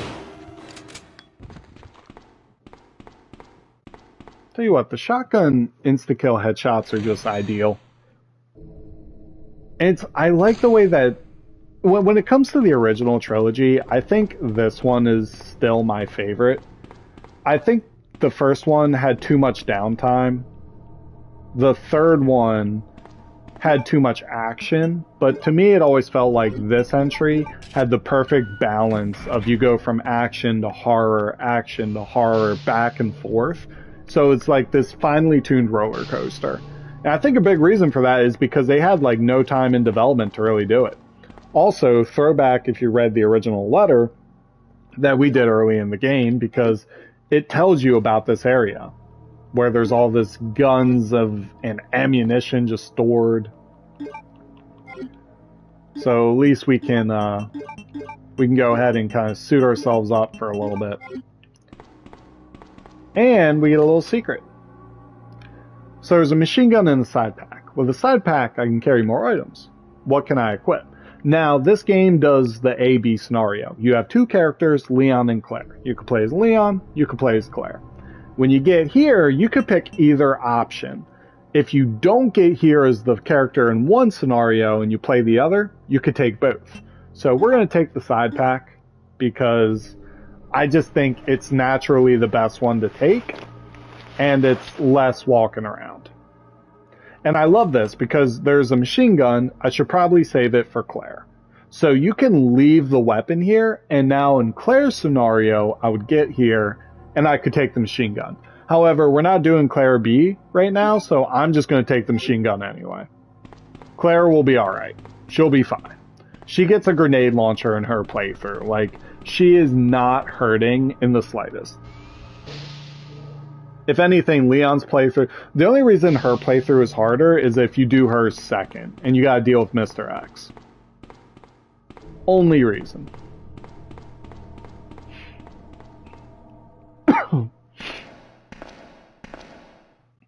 Alright. What do we have here? Here. Precinct key. I'm trying to think. There's one more door I gotta... Or no, there's two more club doors, I believe, I have to open up. We come here. And the only reason you want to come back here is to get some lore and to get a magnum. Watchman's Diary. I finally had the chance to see blue skies for the first time in ages, but it did little to lift my spirits. I was reprimanded by the chief for neglecting my duties while I was up on the clock tower. There's only one thing I still don't understand. The chief seemed to be more concerned about the fact that I was up on the tower rather than I was neglecting my duties. Why was access to the tower prohibited? In the first place anyway. I recently talked to the old man who works in the scrapyard out back. His name is Thomas. He's a quiet man and really seems to enjoy chess. He even went so far as to design a special key and lock engraved with chess pieces on them for one of the doors in the disposal yard. We made plans to play chess tomorrow night. I can't help but wonder how good he is. One thing that's been bothering me about him is the way that he's always scratching himself. Does he have some sort of skin disease, or is he just rude? Motherfucker's bit. Thomas was a much better player than I had imagined. I used to think of myself as a fairly decent one, but he did a pretty good job of humbling me. About the only thing I imagined that could match his skills in chess is his appetite. All the guy did was talk about food throughout the entire game. He sounded fairly healthy, but he didn't look quite right. I wonder if he's okay. I was supposed to play another game of chess with Thomas, but we had to cancel because he still hasn't been feeling well. He stopped by to see me, but I told him to go back and rest since he literally looked like the Walking Dead. They said it, Walking Dead. He insisted that he was just fine, but I could tell he was really having problems. Come to think of it, I haven't been feeling too good myself lately. Yeah, 'cause you're infected too. And this is the poor guy here too. And it's funny because when I had a lot of friends tell me he shot himself because he saw he was turning. I don't think that's the case here. I think he naturally died because it wouldn't make sense that the gun would be positioned there. It could be a continuity issue, but I think more often than not, then he just kind of died. I don't think there's anything there. So yeah, now we are loaded on ammunition. We got a machine gun, a magnum, a shotgun, pistol, whole 10 yards. Like we're in the money. We are doing just fine. And because we put that little door thing up, none of the zombies can eat us in this hallway. Because unfortunately, no matter what you do, you will have to come back that way. Grand old time. Grand old time. Now, let me try and use my brain to remember where to go. Oh! You know what's crazy? I totally neglected that guy was still there. That is 100% my fault. Oh, lordy. That's a great thing with these games, too. You can never sleep on yourself too well, because it's just going to go south. And from what I recall, I believe it's this side. Yay, nay. So go, yep, green door. So this is the way we want to go to. I don't think this gives us the last key we need, or last plug we need. What this does is gets us the crank we need for the other side. So we'll go ahead and we'll make it happen here.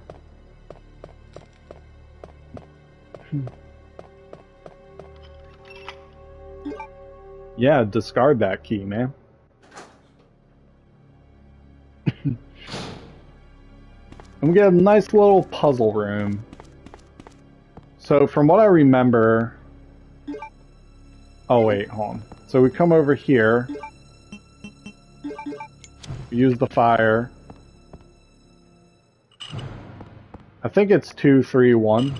For some reason, I always remember the code to this one. It's one of those things like, why is this something I remember from this game? I can't remember the doors for the life of me, but that one puzzle, oh lordy, I know it like the back of my hand. Alright, and now we can get to the clock tower. And we're making good progress. We're actually getting close to the end of the RPD section. I will say one thing I like about the remake is even though you get to late stages of the game, it is possible to a certain point you can backtrack to the police station to get secret items as well as just find a few additional secrets, or if you miss some stuff you can go back, which I really appreciate. Whereas in this game, once you kind of get past a certain area, like once you're done the RPD, you're done. Like you do not go back. Which kind of sucks because if you miss out on a lot of goodies in this area, it could put you in a bad spot. Alright, so originally we would be having a problem here because if you go through this hallway, the zombies will come out of the like broken windows and kind of feast on your brains. But thankfully we don't have to worry about that because we're going to drop this machine gun here. We're going to drop the Magnum as well. The rule of thumb in every Resident Evil game known to man, you don't use the Magnum until the final boss because it cheeses the final boss. But since we unlocked this ladder here, we can actually just take the ladder straight up and skip the zombies entirely. So they're not even a factor. Oh. Snickle Fritz. Well, at least I'm loaded with shotgun ammo. Just hope there's no more lickers. Because I did not bring health with me, and it would be a darn shame if we got this far into the playthrough, and I just took an L and died. It's happened before. What the heck was that? Yep, there you go. So now that hallway is going to be infested with zombies. But because we went this way, we don't have to worry about it. And because we got that power cord, we also don't have to worry about it. And yes, I do see there's a red herb down there. I will not be getting it. I unfortunately am too busy trying to get out of the RPD. That's our prime objective. No ifs, ands, or buts. I will give this game props too. I didn't talk about it earlier, but the thing with Resident Evil 1 is there's not much direction. You go into a mansion, you have to explore the mansion. What I really enjoy with this game is that you kind of get objectives sprinkled throughout the adventure. So you first it's get to the RPD. Then it's try to save anyone you can. Then it becomes, well, I won't get there yet, but your objectives are constantly evolving as your character is, which is really cool, natural progression. And it makes you feel as a gamer, as you're getting better playing the game, you kind of have that symbiotic relationship where it's like, oh, I'm feeling what this guy's feeling. That's pretty awesome.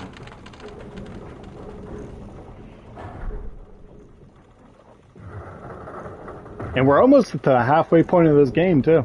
Also, I love this. They're smart. They put the last item here, which doesn't really make sense, but it forces you to make sure you have enough space so you don't trigger this cutscene too early. Yep, jump down the dust chute. You don't have to do this way, but it makes it much easier. Quicker, too. You just immediately get back to where you need to be. No! Oh, Lord. Get away!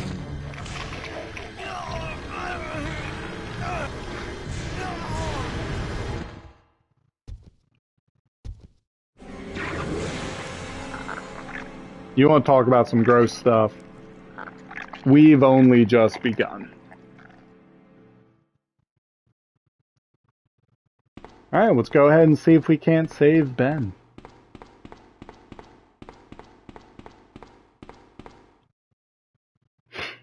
Poor guy.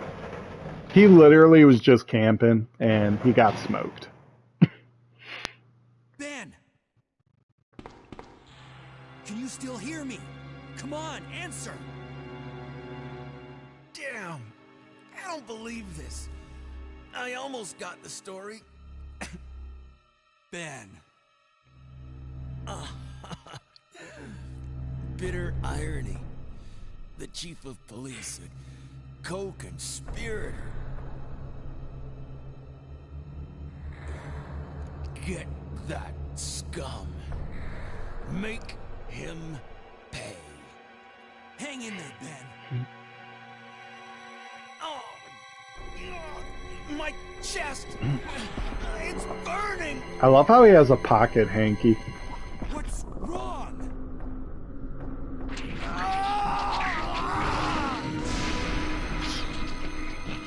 That is one of the gnarliest deaths in this franchise.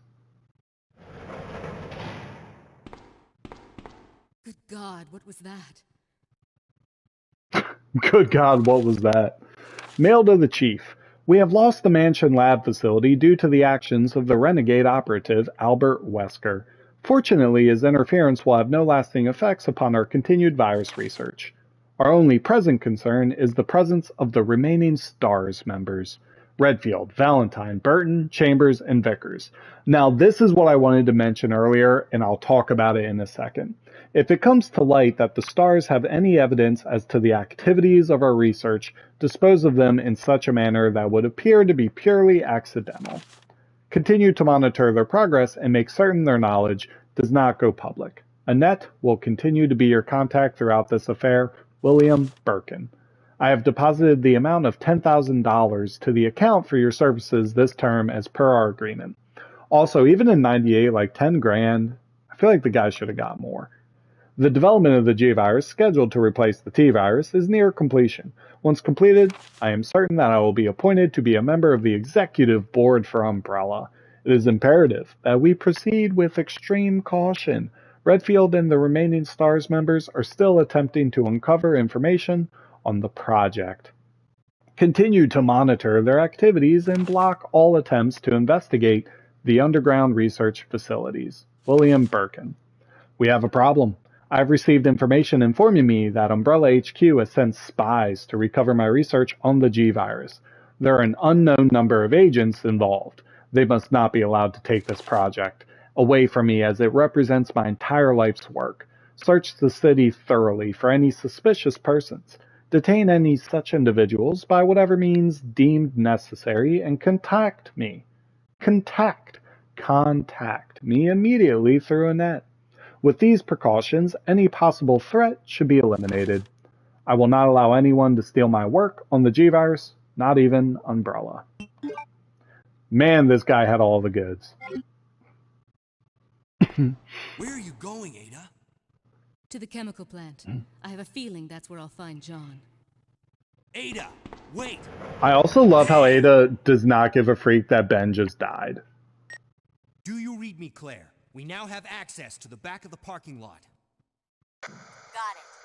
I'm getting out of here and heading to the sewer. Can you meet me there? I'm on my way. So one thing... Oh, poor guy. See if there's anything else in this cell. I don't think so. Yeah, his cell's empty. There is a green herb over here, though, and I'm going to take that. So yeah, they mentioned in that letter the 5 members of STARS that survived, quote-unquote, in the original. Now, one thing that's interesting, so I mentioned how this game has 2 scenarios. You play as 2 characters. Their paths intertwine, and you can see the same game events from both their perspectives. Now, in the original game, there is no definitive ending that is canonical. Meaning, straight up, the canon for the series, you can't even experience in the video games, which is absolutely bonkers to me. Absolutely bonkers. Still to this day. Alright, so now we have all the pieces we need. This is kind of the point of no return. If you have anything else to get, now's the time to get it, because we will be leaving the, whatchamacallit, we are going to be leaving the chemical plant, or not chemical plant, the police station entirely. And this basically hits about halfway through the game. Now, if you're a professional speedrunners, most of those guys can finish the... don't. Oh, I hate when they get, like, stuck on you. Most professional, like, Let's Players and speedrunners can do this in about half the time that I did. But I like exploring the environments and kind of reliving it quite a bit. You know, because there's just so much fun to be had with exploring older games. You know, back when, like, there were limitations to technologies, right? And you really had to kind of be creative with how you design games. The issue now is you have so many developers. Gaming design as a design philosophy has gotten so lax because there's so much data to really build everything you want, and it takes away some of the creativity. Alright, so for this fight, what we're going to do is we're going to leave the pistol. We're going to leave that. We are going to take the machine gun. And it's good to bring a couple health sprays. Bring that. Oh yeah, and then we want to do, we need to bring all 4 of these guys. Alright. And we got the nice little machine gun. And we are now going to conclude the RPD.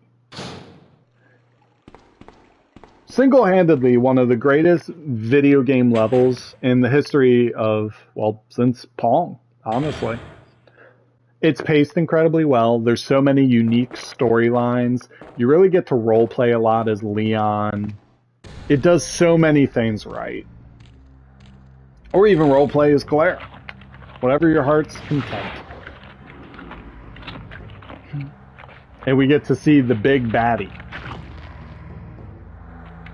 That thing is disgusting.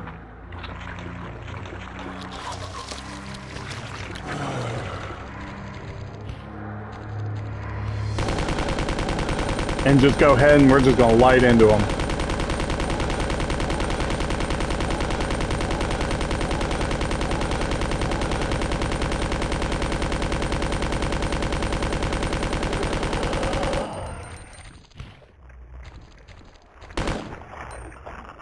Make sure he's down for the count. Oh. Make sure those guys don't get you. And yeah, just like that, we took care of business.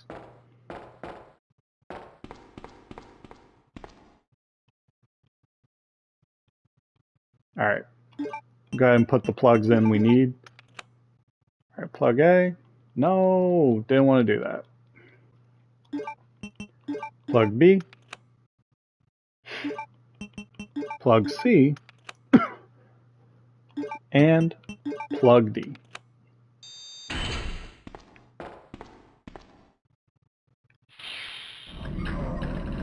And just like that, we'll be making our way to the sewers.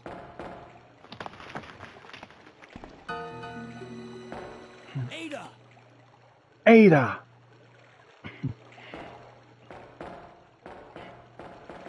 What was that all about? Running off like that was reckless and stupid. Those zombies are everywhere. Not to mention that thing that got Ben. I was there, Leon. I know. Look, Ada. As an officer, it's my job to look out for you. But we're not going to get through this alive if we don't work together. Okay? All right. We'll do this your way for now. That's what I'm talking about, Leon. That's what I'm talking about. Alright. And now we get to venture off the two of us. Just the two of us.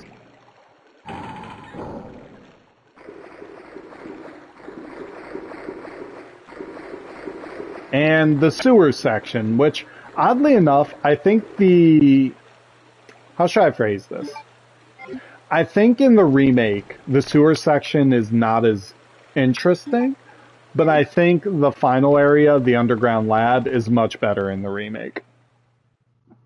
And I'll just leave it at that. Oh, heck yeah, we made it to next save point. Sewer Manager Facts. On the first and third Wednesdays of the month, Angelica Margaret, Chief of Maintenance, will make use of the facilities. Be sure to reduce the moisture level, blah, blah, blah, moisture, don't care, don't care, don't care. We expect nothing. Oh, wait, what do we got here? As the probability of an attack upon... Oh, we got some stuff. On the 6th and 16th of every month, Police Chief Brian Irons will visit the facility to attend the regular meetings that take place in the lab. On the 4th Friday of every other month, William Birkin will use the facility to conduct a training seminar for the Chicago branch of Umbrella Inc. As the probability of an attack upon Dr. Birkin will be high, take every measure conceivable to guard his life. You will be informed of all other potential visitors and the times they will arrive as needed. Guide these individuals to their destination safely. We expect nothing but the best from you, Charles Coleman, Secretary Chief. Hell yeah. And you know what? We haven't done an official save in this game, but I'll do one. We'll do an official save, just to mark it, to say I did. Hell yeah. And we'll go ahead and we'll dump that. So that's what the save icon looks like. So iconic. We can drop a lot of these healths. But look, just like right now. Oh. I don't even need... You know what? I'm having inner fights with my, like, what I want to do right now, and we'll rock with the pistol. I think once we get to the final lab area, you really don't need the pistol. But we'll rock it for right now. Also, if you want to be a nice little homie, push that instead of going down, and I believe... Oh, wait. Are we supposed to go this way? I don't know which way I'm supposed to go. I think one way takes you to a secret.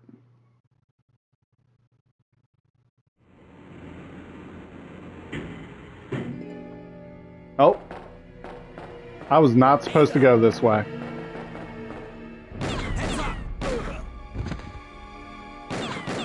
Leon, that woman was... I have to talk to her. I love how she just leaves Leon too. Alright, so we'll go back up there as Leon later. Literally straight up, she just bails on Leon. Like, that is absolute crap. My man took a bullet for her, and he was just like, nope, I'm out. Deuces. Alright. And of course, these areas are infested with spiders. Yeah, we'll go up the ladder.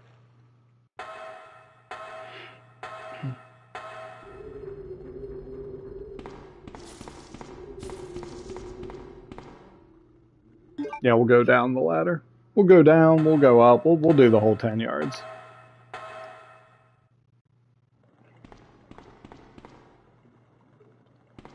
Alright. And let's get a little bit of story. She just shot the gun. Don't move. You're the one who was with that cop, if I'm not mistaken. Identify yourself. Dang. Ada Wong. Ada Wong. I've heard that name before. Now I remember. One of the men from Chicago who came to assist the T-virus research used his girlfriend's name as his password. Ada and John, I believe. Fun fact, in the first game, you actually use Ada's name in a puzzle. My husband is the man responsible for the creation of the T-virus, William Birkin. What? John's dead. He became one of those zombies. My condolences. And although I regret this, you will be joining him shortly. I won't let anyone take the G-Virus away from me. G-Virus? It's capable of creating the ultimate bioweapon. Its potential is even greater than that of the T-Virus. Then that must mean the creature in the police department is... Precisely. My husband, William. And it's all Umbrella's fault. None of this would have happened if they hadn't tried to steal his research away from him. I mean, facts. Ooh, we're gonna get some cutscenes. I like me a cutscene. This way. This way. So, fun fact, a little bit of lore about me. Sheer perfection. Yeah, sheer perfection, blah, blah, blah. G-Virus. My dream, like, if I could just do a wild dream, would be, like, to be a backup in Alien as a colonial marine and get killed by a xenomorph. Finally come. Doctor, we're here to collect the G-Virus sample. That would be so cool. But I won't just hand over my life's work. Stop. You might hit the sample. That's it, all right. Okay, let's move out. That's probably the same dude that broke his infrared scope. William. Oh my. Hold on, darling. I'm taking care of that bullet wound first. Stay here.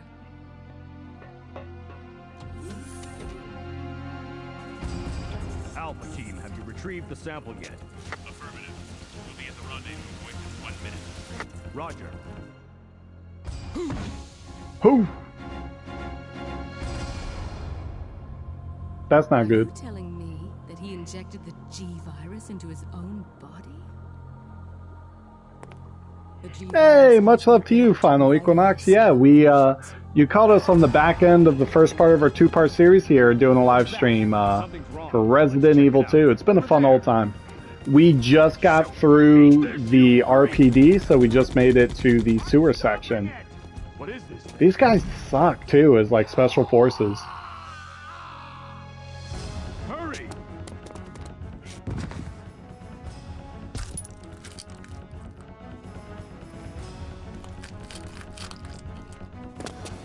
What is this thing? Fire! Fire! That dude had no chance. Also, why does every dude who shoots in this game have to like spray and pray?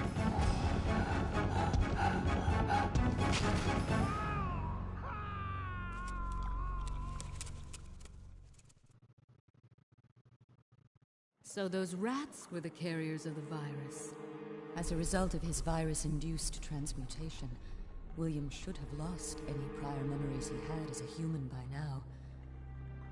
Even worse, every G-Virus bioweapon, including William, has the ability to implant embryos into other creatures. And create offspring. No.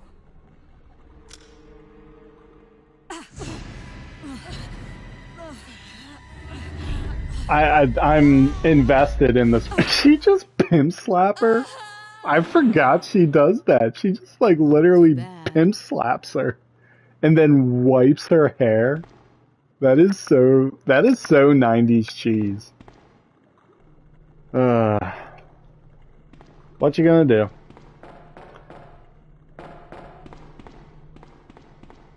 And I think we go down this way? Yeah, we'll go down the ladder.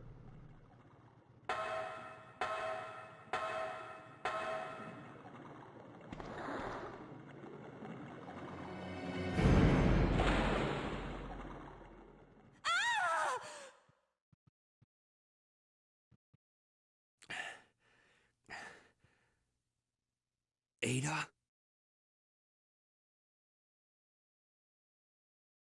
Ada. Let's see if I can go back up here. Yeah. Because I totally forgot to get that extra item. Totally forgot.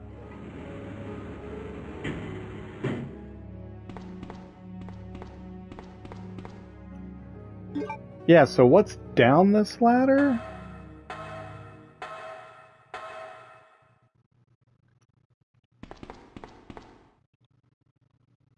Oh yeah, there we go. So hold on. Hit the lighter.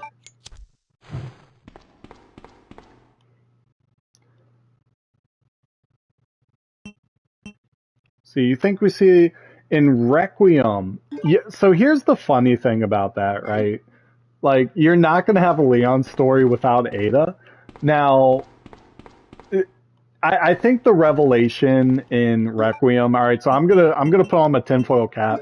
More likely than not, Leon is infected. I think he is an active BOW.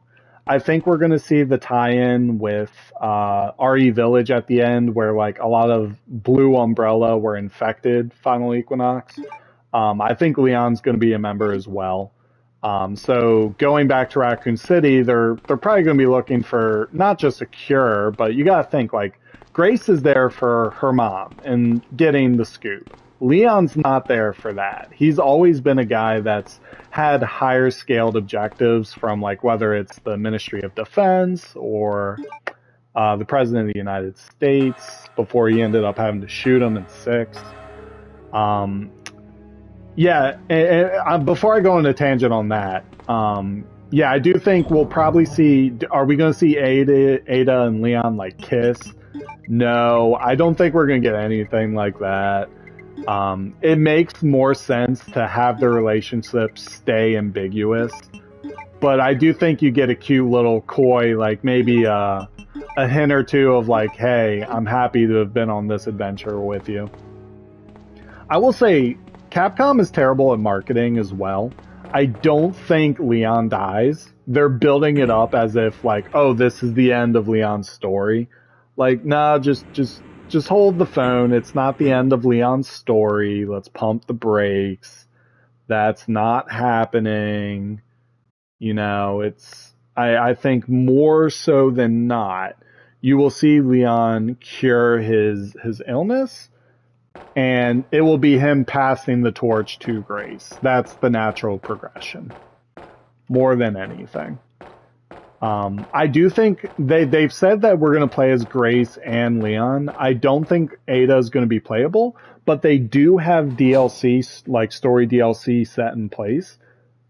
Everyone's assuming it's going to be about Grace's mom who dies. I think we'll also see Ada.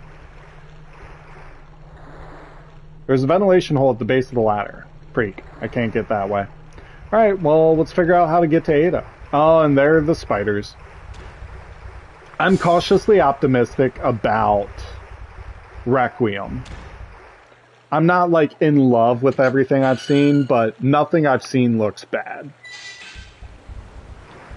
Like, it seems to be... You talk about natural progressions, but it seems like they're doing everything they can to really push forward with the idea of a dual protagonist setup, which Resident Evil loves to do. Like, literally, think of a game where you didn't have 2 protagonists in Resident Evil. I personally cannot think of one. And look at that. I forgot the one item I needed. Oil pressure, insert the valve handle. Or that was, yeah, the Rose Winners Deluxe Edition. Oh, yeah. So, I mean, it's tough, right? GameStop's kind of annoying. They're like the company that never goes out of business and somehow finds a way to stick it to everyone. It's going to be tough because here's the thing. Leon never met Rose, right? So I think that's just inaccurate more than anything else. I could see a situation where Rose is somewhat involved in the storyline. Maybe near the end where it's like about reverse vaccination or like reverse altering a megamycete of sorts, potentially. Like that could be an option. And on a total sidebar, if you tried like Resident Evil canon is ridiculous. I mentioned this earlier in our stream, but the idea that you've had so many writers and teams work on this series, it's very tough to tie in, like, yeah, you know, they don't let new characters prosper because they're going to kill them off. I don't want you to have control of what happens to character X or Y. You know, that's my homie. A lot of that is an issue, but like, think about it like this. Resident Evil canon, the same world has leech zombies that can manifest out of a volcano to paranormal megamycete ghosts that can create alternate realities and bring them to life, with telepathic zombies that are also human.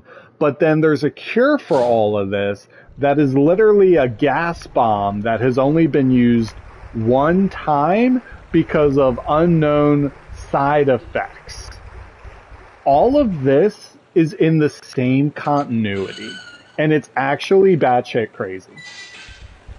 So what I would say is, when it comes to like analyzing a Resident Evil story, look at who's writing it. So the guy that's directing this one, I believe he worked on RE6, and I want to say Revelations 2. I could be wrong on that.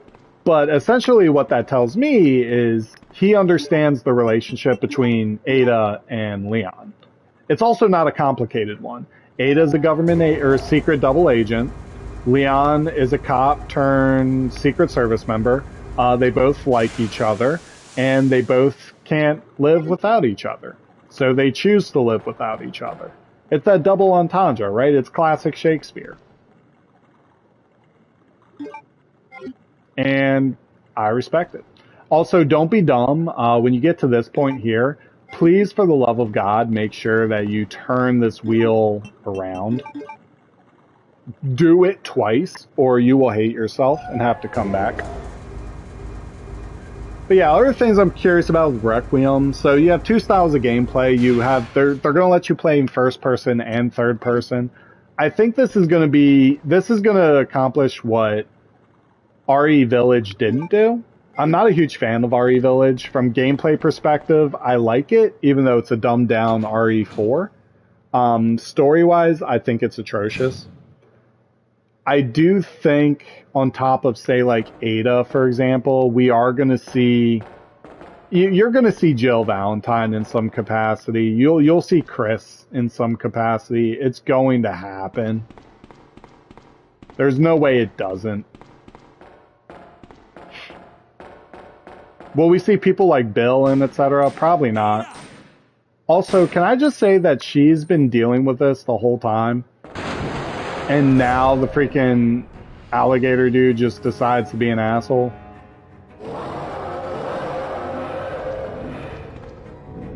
Yeah, this was the biggest what the hell moment for me personally. Oh.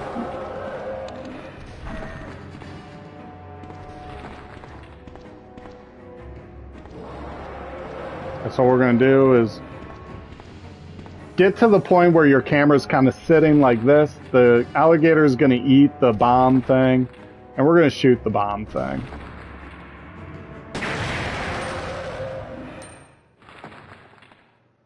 Such a cool fight. I remember the remake, people gave the alligator bios like shit. I thought it was done fine. It makes more sense in the remake than it does here. Tell you that straight up. I've got to open this and get a cutscene.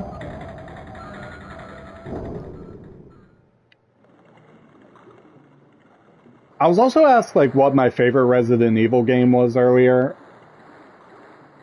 It's tough for me as well to kind of nail one. I really love 5 in terms of the play, but I think RE2 original kind of takes the cake. This bullet wound isn't making things any easier. Leon, shut up. I feel like every male character in this game has to say arrogant shit whenever they get hurt. Don't mention it. I just found out. John's dead. What? Never mind. Let's just get out of here. The sooner the better. The sooner the better. Yeah, you said it, man. You said it.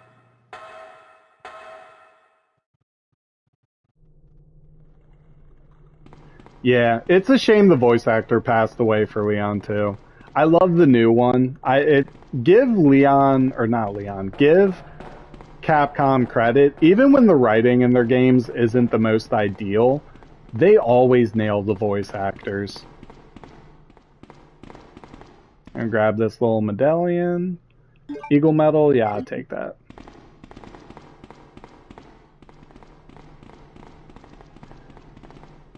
You gotta wonder too, with Requiem being the start of a new trilogy of sorts, so we know it's Leon's end, and it's gonna be the end of Raccoon City.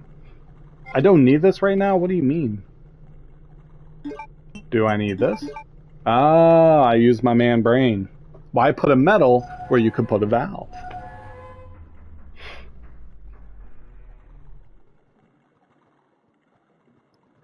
Yeah, I don't know who I would say is my favorite either.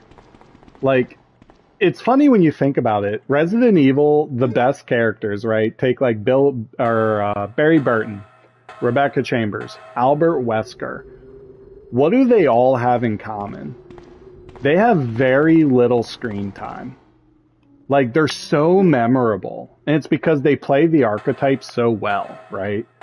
Even like Richard Aiken in Resident Evil 1, right? He's on screen for maybe 5 minutes, but the 5 minutes he's on screen is an absolute, like, it's tremendous. You see someone that's incredibly selfless, that loves to help the team, and when he dies, it hurts. And we'll grab this other medal. And honestly, it hits harder than most deaths you see in video games and even TV. They know how to... Resident Evil, for the most part, early on, knew how to do... Oh, Lord. They knew how to do side characters. I think they lost their way a little bit. And hopefully with Grace and everything else coming in moving forward, I think we're in good shape. Capcom is working on continuity. That's kind of their next big push with this franchise. But people do gotta kind of keep in mind... Oh. Let's go here. That Capcom has a lot of plans right now, right? So you have the Code Veronica remake coming. You got Resident Evil 0 getting a remake. You have a brand new Resident Evil movie done by Zach Krager, the whitest kids you know guy. Also made weapons and is an absolute champ. A really underrated director, kind of like Peele was when he first hit the scene. But on top of that, you also have to keep in mind, like, what other games they want to bring back. They want to bring back Devil May Cry. They want to reboot it from the ground up and kind of make Devil May Cry 2 not suck. You have Dead Rising, which just got leaked, is going to be taking place in Hollywood and be a direct sequel to Dead Rising 1. That's crazy. Go ahead. Yeah, we'll turn the power on. So there's so much quality stuff coming out of Capcom. Monster Hunter as a series is still kicking butt. So, you know, we gotta let them cook. I think when it comes to newer entries, they are going to be a bit more reserved in how they bring on new characters. Because let's be honest, they brought on Ethan Winters. He was definitely, oh Lord. He was not originally brought in with the mindset he was going to die in 2 games. Capcom doesn't like to do that with their characters. They want to make money, right? First and foremost. Pop them. Pop them, lock them, drop them. Oh, Lord. I do love Capcom, though. I think they do a tremendous job with a lot of their franchises. They're also one of the developers, like, that's the one thing I like about video games compared to TV or film. You feel like as a gamer, you get listened to more. You know, like when someone's directing a film, they're not like, oh, we're taking fan feedback about Resident Evil Apocalypse for our 3rd movie. Like, they're not doing that. But like when you play a video game, because it's so there's so much interaction, like developers really do care about how we enjoy these games, how we experience them, right? They want us to do more. They want us to, every developer, like, no one wants to make a bad game. A flare gun. I need something to ignite it. Oh, can I just use my lighter?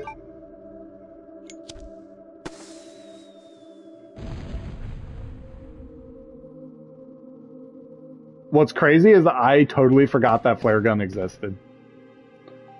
Ah, the W box key. I believe this gives us a secret upgrade? I believe? Question mark?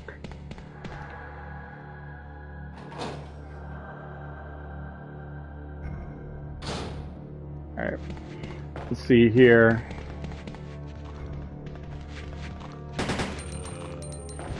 I love this little spot here where you kind of get a little two-player co-op. Oh shoot, I'm out of bullets. Ada, shoot him. Alright, I'll shoot him. I am rolling in shotgun shells right now. Alright, so we don't want to go this way. You can heal Ada, and fun fact, if you're not careful enough, Ada... Oh! Dang, I got a double headshot. I love that. Alright, grab whatever we got from this guy. The shotgun parts, yes. This is why we grabbed Kendo's shotgun in the beginning of the game. Because we want that. The boomstick. This thing is literally an instant kill now. It's essentially as powerful as the base Magnum. So now at this point in the game, you can just clear a house.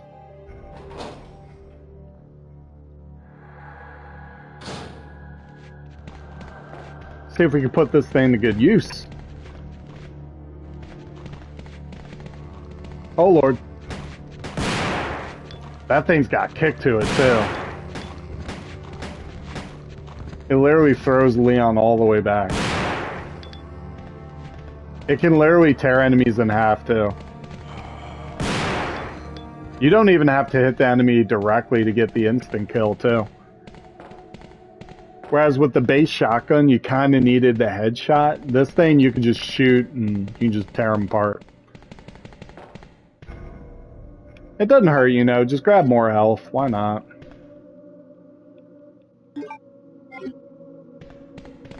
Just all the health in the world.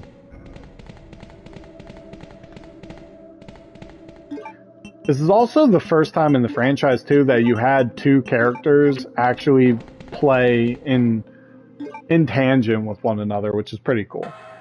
You can see, like, where ideas for Resident Evil 0 kind of stemmed from, and it was from sections like this. Alright, go ahead and use the herb. Pop over, grab the first aid spray here. And we made some pretty great progress here. So what I'm actually going to do is we're going to be calling it at this stage in the game here. We got through about 2/3, 3/4 of the game. What we're going to end up doing is this is a 2-part charity live stream. So we're going to finish up here, kind of put a few things away. And then we will reconcile or what's the word? Reconvene. That's what I'm looking at. We'll reconvene more likely than not Tuesday this week. Tuesday it will be at about 8:30 Eastern Standard Time, and we'll finish this game entirely. For again, just a reminder, if anyone that doesn't know, we are going to be doing charity for the American Diabetes Association. The link to donate is in the description. I want to thank everyone that actually came out to donate too. I think we're near $150, which is pretty awesome. And this goes through to the end of the year. So anyone can donate at any time. I really appreciate everyone that's kind of pitched in. Diabetes isn't the funnest disease to deal with, but it's one that, you know, you could take control of it and do a lot of good. And like I said, gaming has always been a big part of my life. And when I was younger, it was one of the things, on top of having a really supportive like family group as well as friends, gaming was huge for me. So I want to thank everyone that tuned in. And again, revisiting one of my favorite games too. I absolutely love Resident Evil 2. And it's one of the reasons I picked this, not just for like a Nightmare Before Christmas style, but I haven't played it in so long. I really wanted to see if the game still held up to this day, and it does in flying colors. And it's a quick game too. We put in about 2 hours and we're almost done the entire game. So what parts we have left? We finished the chemical plant in the sewer section. It's very quick. So now all that's left is the lab. And I hope everyone came by, whoever joined in. I hope you enjoyed everything we talked about. I hope you learned something new. And like I said, I'll be back Tuesday, 8:30 p.m. Eastern Standard Time. We'll finish this game, and here's to one of many more charity streams we'll be doing in the future. Thank you all for tuning in. As always, is your boy Cookies. Have a great night, great evening, great afternoon. Go ahead, enjoy your weekend. And this is me, signing off.